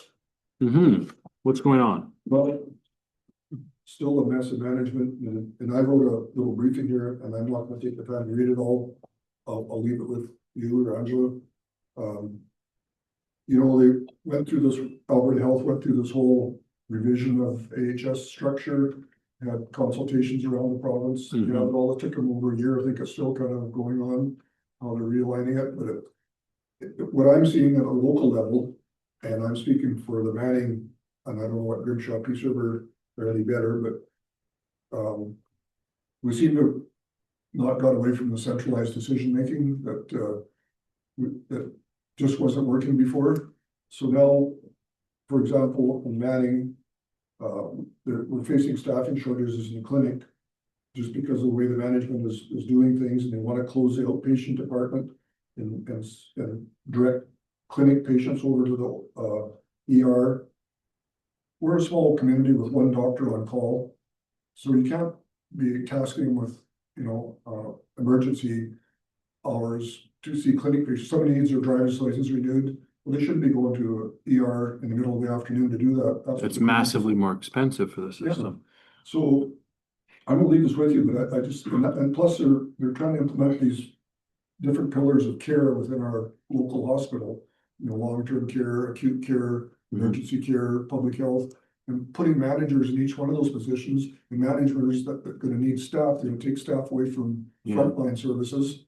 So those things work in big centers, I think, like at Royal Alley, Foothills Hospital, where you have multiple doctors and lots of patients going on, but small rural facilities, that model doesn't work. I mean, the system was functioning well the way it was, and it shouldn't be dismantled in the name of uniformity. Yeah. So we're trying to make a one size fits all again, is what was the problem before. And I know it's not your department. No, it's fine. But you're our MLA, and I think that we need to sound it off. And you have a briefing note on this that you wrote up? Yeah. I just know that you wanted to talk AHS broadly. I wasn't sure of the details. So if you have that briefing note, please make sure you send it to me or hand it to me even now. And I'll make sure, I mean, I just had a meeting between physicians here. Thank you very much. With Minister LaGrange, was it last week, Angela? Oh, yeah. Last week. Thank you so much. I mean, it's, as you know, sort of probably our biggest budget item in the province, right? Yeah, it is. And it just, and I'm not complaining about healthcare in Alberta. I think we have world-class healthcare, but it's just somehow how that mentality of what works in a large center should work in Manning or High Level or Fairview, and that's not necessarily the reality, right? Yeah, no, agreed. Let me look into it. The hope and my understanding is that we were going to find more localized decision making without the need to be running back up to someone 10 steps above in Peace River or Fairview or Grand Prairie or Edmonton or whatever. And if we're seeing that it's not facilitating more local decision making, instead we might be creating more overhead rather than frontline services, and that's something I want to hear. So thanks for bringing it up. I think maybe if I could just piggyback off that really quick. So I sit on as vice chair for the Grimshaw Doctor Recruitment, and we're a similar situation at Manning, only we only have one doctor to play with down there. And we actually met with the site manager for the first time in like over 8 years as a retention committee. And the conversation with them was kind of like, is the pinch point happening right now just because we're in flux and the transition is still kind of transitioning to the pillars? Or is it beyond that? So I think just to echo what Terry's saying, like we're feeling it everywhere. Yeah, I hear you. And I think we got to get ahead of it too, because once it becomes normalized, well, this is where we're going to do it, then we're going to be right back to where we were a few years ago and trying to get out of that centralized thinking and get more regional decision making. Mhm. So the sooner we can head that off, I think it'll be better for the remote rural areas, right? Mhm. And you represent basically all your writing is rural remote in my mind. Right? Mhm. It is. Yeah, again, like I say, I understand this, you're not Minister of Health, but. Well, that's fine. I'm, like you said, I'm your I MLA. know him, I'll become Yeah. his connection, so. Yeah. Chinchilla sub-regional land planning report, so Mhm. I sat on the task force. I think 2 or 3 I remember that. days. That was a good time. It was a good time. I enjoyed it, and Dan was Yeah. a representative from the government. We forced everyone to come up to the Legion here in Manning to do the planning. Yeah. Those northern- Chinchilla Road and stood at the Caribou. Range. Yeah, we did. It was pretty fun. It was cool. Yeah. No, so appreciate your work on that, and, but here we are, what, 2 years later, 3 years later? Not that long. Well, It seems like seems like just yesterday. So the engagement is gonna happen. When it opens for engagement, it's a 90-day process, where it's open for engagement to the public. And then subject to cabinet review after that, final engagement report, it gets approved. And from what I understand from my colleague, and you have to understand there's just a changeover in Environment and Parks, that they're gonna be opening that up in a matter of months. So you could probably expect sometime maybe the summer or fall to see the engagement happen for a 90-day period where it's open to the public and feedback. And those who are on should have very little surprises from it, maybe a bit of a refresher to remember sort of where we were at. There are other sub-regional range plans that are a bit tighter of a pinch point. Now, we don't have as much of a land base and flexibility in that land base as you do in Bistu, which we already saw further north. But it's very different than, say, Cold Lake, or something, or for Smoky, exactly. So I'm hoping that we can find that right balance. But I want to know, I don't want to presuppose it, and I haven't been involved in the drafting. Obviously, I'm not the minister responsible, and the chair was getting everything bundled together with you guys and moved on. So we should hopefully this summer or fall get that engagement happening. Well, that would be good, because I think industry still has some uncertainty of, of what they want to invest in a region that doesn't have a report out yet. And I mean, they put their input into it too, so hopefully the outcome. I think industry wants to see the same thing that the other stakeholders do, but that predictability of we know this going forward, Environment and Parks or whoever it is, Environment Protected Areas, pardon me, doesn't need to sort of keep areas on hold in this moratorium-esque kind of mentality. They can say, we know that the land use plan for this, we can open it up, forestry can continue to use, we can coordinate with any future development with other industry, recreation, etc. That's what I understand is the big frustration from industry, is they want that predictability. And I think that is achievable without a reduction of their access to the land base, as long as we coordinate that. I think that's really what the Chin plan is going to do. Okay, well, let's hope it doesn't take as long as history did, because that. I know. I mean, we learn, right, as we go, we'll probably does get better. Another topic we had here was library funding, and I don't know if anybody wants to speak on that one. Maybe Linda does. Go ahead. You're muted, Linda.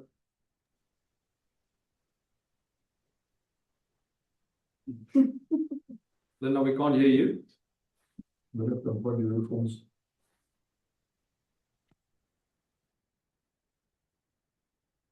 Can you hear me now? I can. Yes, we can. Okay, I'm on the Peace Library system, and we're trying to promote our libraries, and we would like you to help us with that. I appreciate that. I love libraries. My family are regular solicitors of their services, especially my 4-year-old son. But I just took a library book last week for my trip that I was on. So I think they're an incredibly important service. They are, especially to our seniors and people like that have no other way, They have no other way. It can be a meeting place and access for resources for people on the other end of the spectrum that are very young as well. Right. So no, I think that's in rural communities, they're one of those connection points that people can have. Right. So no, I appreciate that. We do have a small library here in Cade River. And I mean, we haven't that many people here anymore, but there's still children that use it. And ones that have come from Germany and that got put on the farms here, and they're learning lots by using it. Good. I'll be an advocate. Treasury Board, as you'll see when the budget comes out in February 27th, sounds right? I'm looking at someone that might know. 6th. Yeah. Thank you. I'm not the Minister of Finance, but I will speak on his behalf right now and say that it's tight. We're running a deficit again. Right. We know that costs have gone up with collective bargaining. We just did a round of all tables of collective bargaining, and that inevitably we needed to see that go up. You'll remember, not that I intentionally bring it up regularly, you'll remember we had a back and forth with our teachers, who I appreciate dearly, and the fight was whether a 12% increase to their salary was sufficient. And they were adamant it wasn't, and we were adamant that we don't have more money for more than a 12% increase to your salary. We also have the bottom falling out on oil and gas royalty revenue right now. Billions of dollars of our provincial revenue is accounted for in royalty revenue. And so this is not a surprise. You've seen this in the quarterly updates that we've come across. We're trying to find ways to reduce costs while maintaining services. And you guys know, as councillors, that your residents are very happy to see taxes decrease and services go up. And that's a hard thing to do continuously. And so I'll be an advocate. It's something that matters to me deeply, libraries. And Linda, I'm happy to connect with you on it. It's going to be very hard in this next fiscal year to find more resources for that. But I'm always willing to revisit that and come to Treasury Board. And I've called the Minister of Finance on it, seeing how can I be creative to find some sort of funding model that helps there. But as with every single funding decision, and this isn't just on your piece of libraries, Linda, just broadly, every time we spend money on X, it means there's a zero-sum pot. So there's going to be less for Y. And sometimes Y is compensation for public sector workers or healthcare or building a bridge.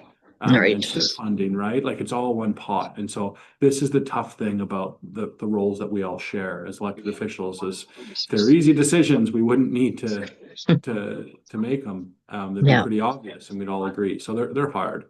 It's not lost on me. I really want to give you credit to say that I agree with you. I just want you to understand the context in which we got to make those decisions. Yeah, I think we would just like no more cuts for the libraries. That'd be. I can tell you, I agree with that. Okay, thank you.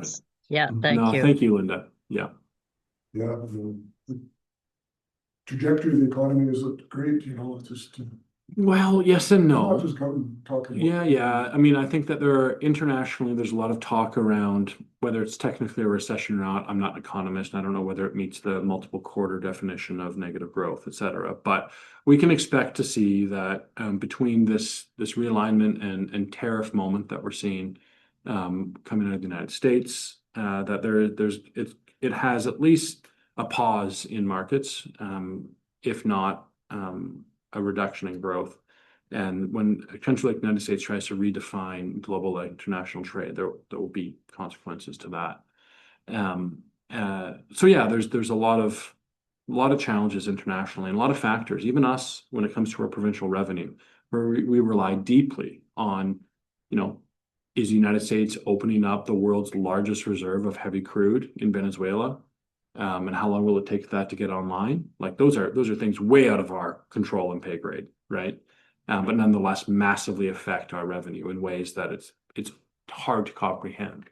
What a $0.50 differential does between WTI and Western Canadian Select is worth hundreds of millions of dollars to provincial revenue. And so you're talking $2 or $3 differences, you're talking billions, right, of provincial revenue. So these things are big and out of our control, and we can expect to go through some turbulent times for the foreseeable future. Sometimes international affairs, like tensions in Iran, can make the markets change in a different way. You never want to see war, but be foolish not to admit that it has consequences on the way that the revenue for our royalties work. So these are things out of our control, and the best we can do, I think, realistically, is try and reduce cost while trying to maintain services. We have to be more efficient as government. Our government needs to work to that end. Starting to sound like Mr. Horner now. Yeah, well, he's sits next to me on the ledge and drilled it into me. Once in a while. He always sounds so sad. Delivering the bad news. I feel so bad for him. Just a hug. Yeah. An ice cream. I'll tell him you said that. I heard. I'll tell him you said that, Galen. The next topic is fresh in our mind because we had a delegation this morning from the Gershaw Suicide Prevention Center, which, Oh, good. if you're aware of them, they're Yeah. like at the Grand Prairie.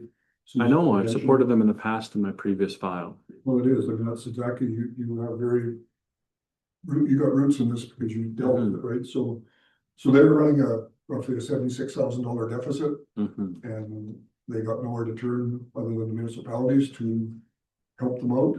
And I'll let you know that we did agree, we'll give them $7,500 this year, which is a lot for our municipality, Yeah. right?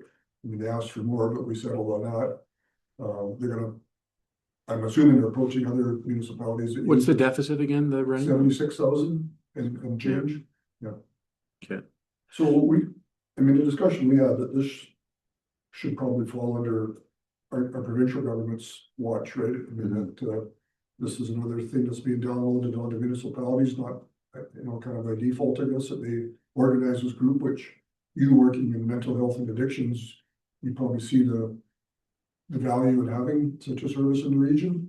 Yeah. I mean, there's been a lot of mental health and the world has changed, right? And so I think this is a very valuable service to have in our communities, but they can't operate without money, right? So I don't know where we're gonna go back to the same speech you just gave us a minute ago, but Yeah. world economics. No.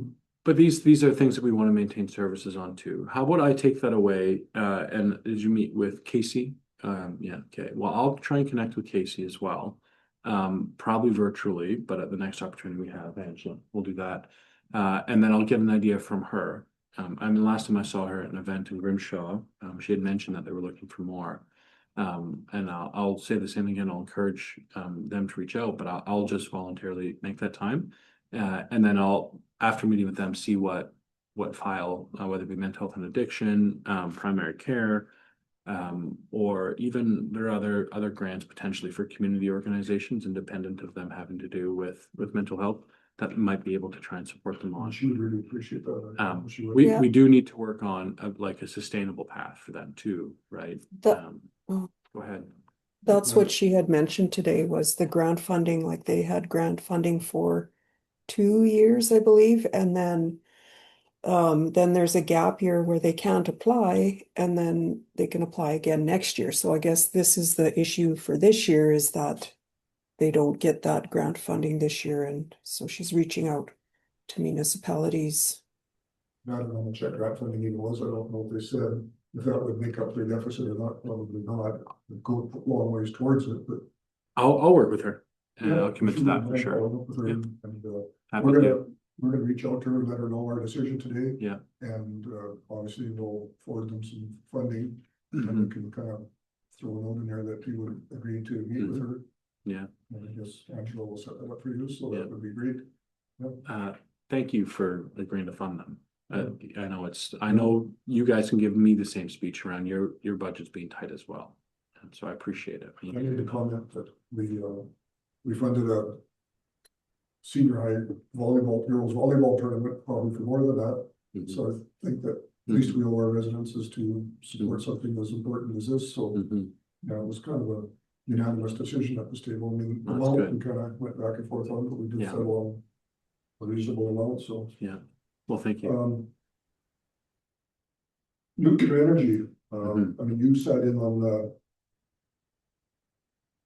the panel that's going around doing the engagement in communities, and any updates from them? I mean, I know it's not your panel, it's Emily Dijon, she's leading that, but yeah. No, I don't have any particular updates. As I said, the province is looking for a province-wide engagement. We really did talk about the proposed site here because it was very live and in everyone's mind and imagination. But the purpose of it was to give a broad consultation province-wide. There's in-person and online and digital submissions towards that end, which I encourage everyone to submit as much feedback as they'd like to have. I think in the room, it gives a good sense of things, but unless they hear afterwards from people in concrete, individual, discrete submissions, it's tough for them to really calibrate what everyone was thinking. So go ahead and do that. I think that there are a number of policy decisions that they'll have to make broadly, sort of what direction we go on nuclear as a province at a high level, and to what degree there will or won't be regulation at a provincial level versus federally.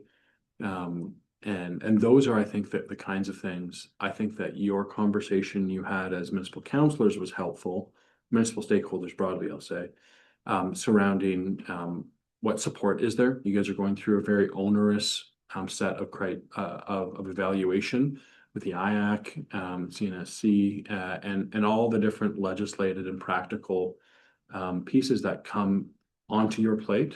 And it's not something that a municipality normally deals with, and it doesn't have the bandwidth to do that. So if you're going to be obliged to participate in that, how does the province support you as you go through that participation? Those are good and helpful things to hear. I think that really, they told me afterwards that those were practical considerations. Okay, we would need to, if we went forward, we'd have to think of how to support municipalities in that sense. So yeah, I'd say that I don't have anything concrete. I had just a passing conversation with some of the members afterwards, and they really liked you guys. They thought that you were an interesting group and very northern, polite, considerate, but underneath with strong positions on all sides, which is different than the South. They're so cantankerous down there. They'll just fly off the handle right away in the South on both sides of whatever the issue is. Whereas we're, I think, mild-mannered by comparison. I quite like that. And so did they. But anyway, that being said, I have nothing else as far as an update, but I can answer precise questions as best I can if you have them. So they're kind of promising the report would be out by end of March, I think, they're hoping. And then at that time, I guess, we'll see where the project is, you know, what kind of momentum it's gaining with IAC and with all the other regulatories. Because I think they want to have a site selection built at the same time. So then we may come knocking on your door a little harder then, because at that point is where we're going to need some municipal support for, you know, things we don't know yet that are coming. And I mean, we're a little early in the process yet. I mean, this framework is still being developed. The proponent has still got a lot of work to do. But there may come a time, if everything goes the direction they're hoping, that we're going to need some support eventually, probably, to get ready for this. So yeah, that's probably best I can. Yeah, and I just want to say thank you for coming and being in person. I think it was really important that you sat in your own writing during that engagement process and heard them out, both the public. I know you were at the public night and at our night, and I think it's important for you to hear it firsthand, not just through a report, right? So couldn't agree more. Couldn't agree more. That was good. Yeah. And if you guys have ratepayers, just as if my office constituents don't want to give me feedback, you don't. I mean, I'm also your MLA, aside from municipal affairs and aside from that provincial engagement. I'm very welcome to hearing the feedback always. Well, I mean, I consider it fortunate that we have our MLA representing the most important ministry that affects us, right? I think that's big. So didn't have anything against Rick McIver, but he lives in Calgary, not in Crete. So yeah, you feel that way now. Let's hope I don't screw something up. Yeah, you will. You really will. So we still got a few minutes here. Angela hasn't started waving anything yet. So you called me, I don't know when it was, even a couple of weeks ago, just to kind of say, you know, you had a conversation with management at Mercer, Peace River Pulp, and as did I.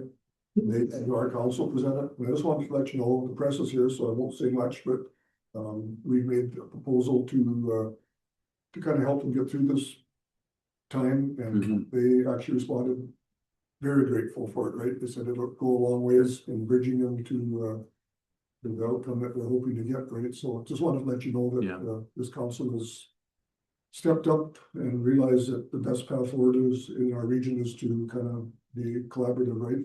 Yeah. And I mean, we do have options, and we're pulling the trigger on those options. So good. Well, thank you for that. I'll say from my place, as a northern and northwestern MLA, where forestry is the backbone. I've been working with Mr. Lowen and my colleagues at Treasury Board. Whatever the forestry project that is challenged, and tariffs and markets have challenged a lot over the last year. I want to support them. I want to see this industry continue. They have done so much for our region. So I want to do what we can as a province to support them in that. Obviously, open conversation with all of local businesses, and particularly the mills across my constituency. And one thing a lot of folks don't realize is how integrated the forestry industry is between different mills, between the harvesters, between the byproducts that are used, between oversized logs, and where the chips go from one mill towards the other. They're very interreliant on each other economically. And so I want to see every mill survive. And I think it's not really a question of competition amongst most of them. It's a question of how do they support each other between pellet mills and chips and hard and soft wood allocation, et cetera. So I think that understanding the complexity of the forestry industry in the Northwest in my riding is an important part to understanding why the province is really keen on seeing every single mill succeed, because the success of one is what will define the efficiency and therefore the success of all the others. That's the position we have too. We need them. So, and when they came and presented to council, I said, yeah, there's some storm clouds on the horizon for the forest industry, and Cal, the manager, said no. So they're not on the horizon. We're in the storm clouds right now, they said. So, and then, I mean, it's obviously a result of policies and decisions south of the border where our biggest market is, and it's really kind of turned things around on them. But yeah, so I just and I appreciate that. I know you guys have made your jump in for a minute here on this issue. Last RMA convention, Edmonton. Terry mentioned to Minister of Finance, forestry industry is struggling, and kind of asked if there was any support. Of course, the Minister of Finance reminded us how broke the province is. We appreciate that. And these, mills are struggling against tariffs and outside influence. Same time, your government's being lobbied to support the nuclear industry.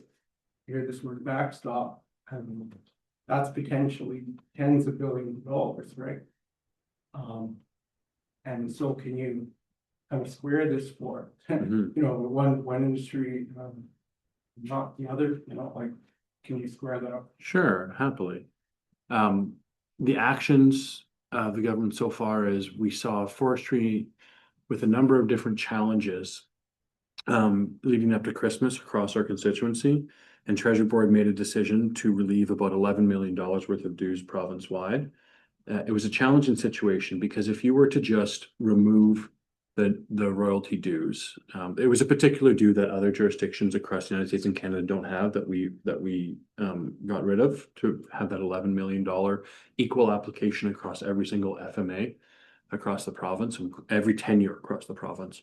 And it needed to apply equally, because if we were to simply just give forgiveness to dues, or there was some sort of financial support to forestry directly, when it comes to the tariff and countervailing dues challenge that we see from the states right now, they're very clever, and they would simply up that dollar amount again, an equal amount to what the financial support was. So we had to find something that would not cause a bigger problem across the entire forestry industry for mills that are not currently being affected by the challenges as acutely as some of ours were, but also support the mills that were being affected acutely in Northern Alberta. And so we made that decision just before Christmas. That's a concrete example of what we've done.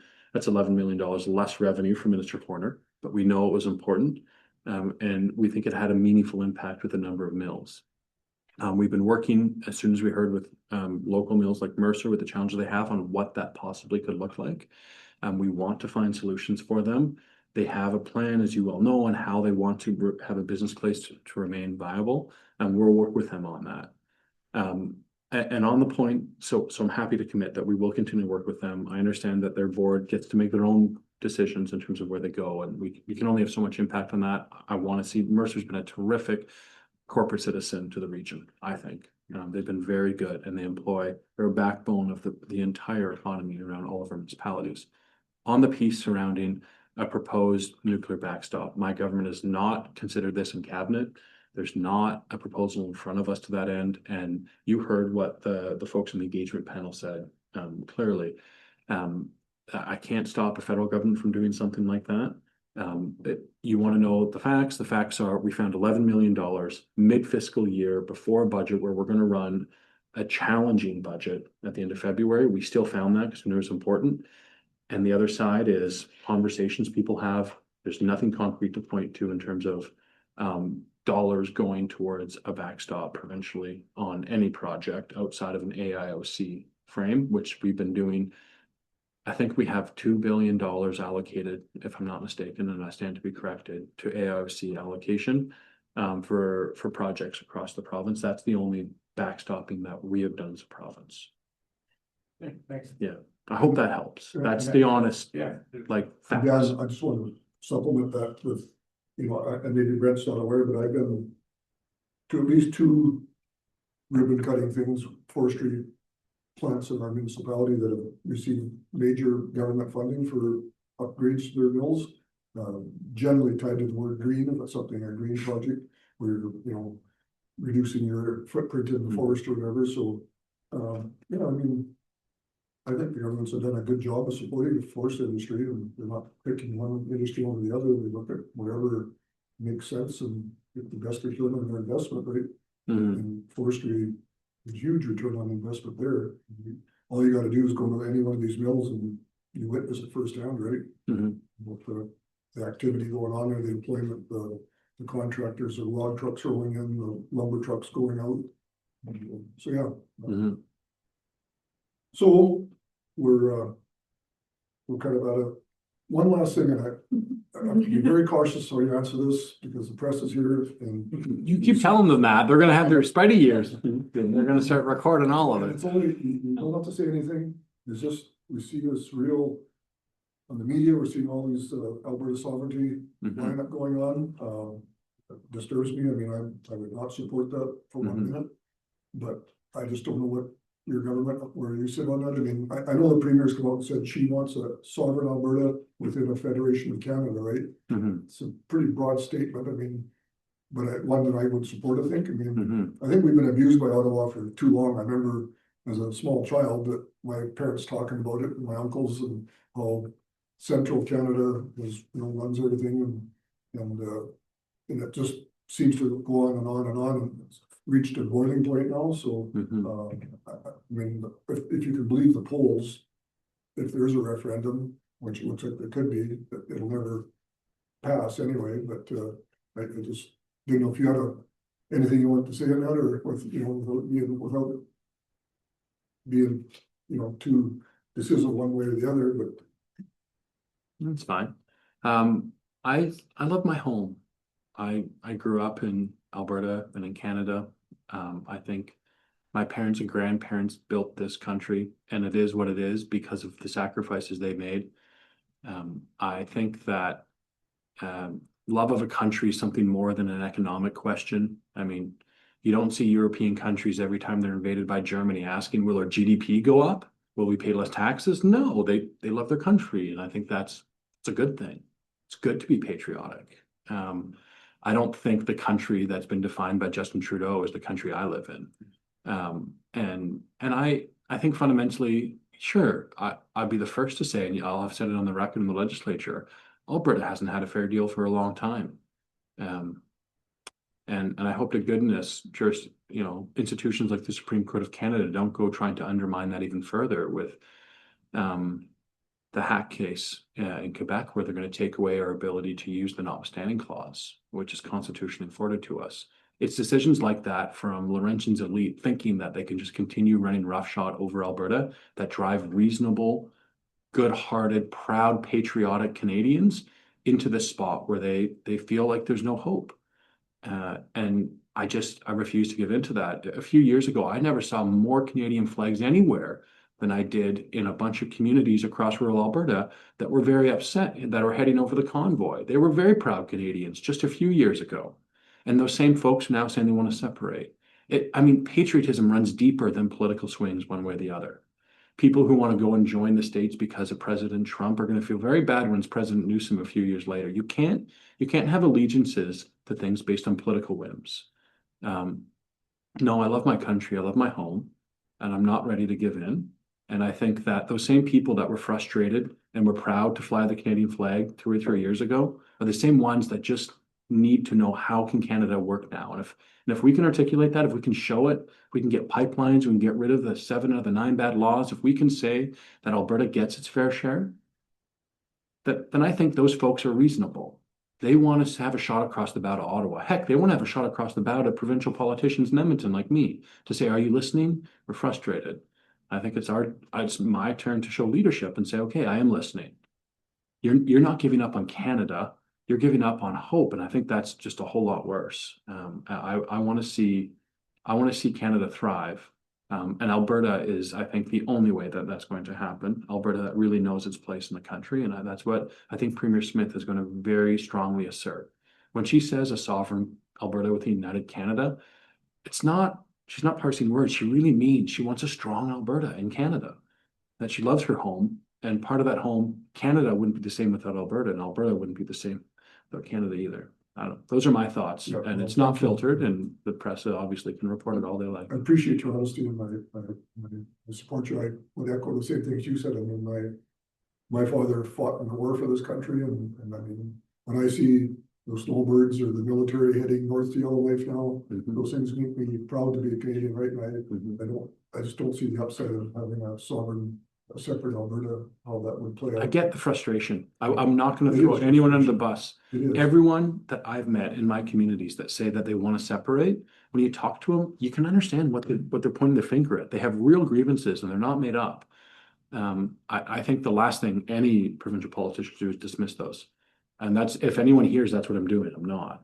I'm legitimately accepting them and saying, okay, it's now on us as a provincial government and Carney and a federal government to truly take those and fix them. Okay. I totally agree. Thanks, Linda. Well, thanks for giving up an hour of your day for us. Happily. Really appreciate it. Is it already an hour? Feels like it only just started. We'll see you virtually this coming Friday, I guess, in Gee. Good. Thanks, guys. And then hopefully see you at RMA in March, if not sooner. Yeah. Good. Thank you for everything. Thank you, guys. We'll see you soon. Take care. Bye. We might need our next delegation while we're there anyway, so we're gonna carry on here and. Good. You guys keep up the good work of good government and peace and order. Have a nice pull. We'll see you soon. We like to think that. Yes.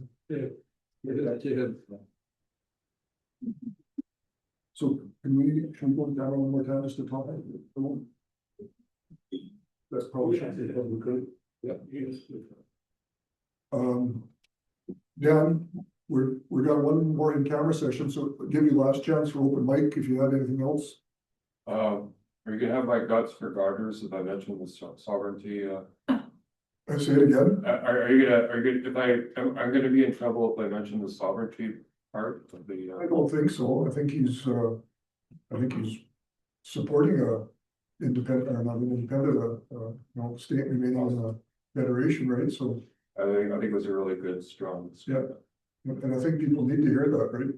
So be gentle. And I was just wondering, and I sort of mentioned this to Teresa, could I have sort of a brief outline of what Derek and Dan was talking about with the conversation?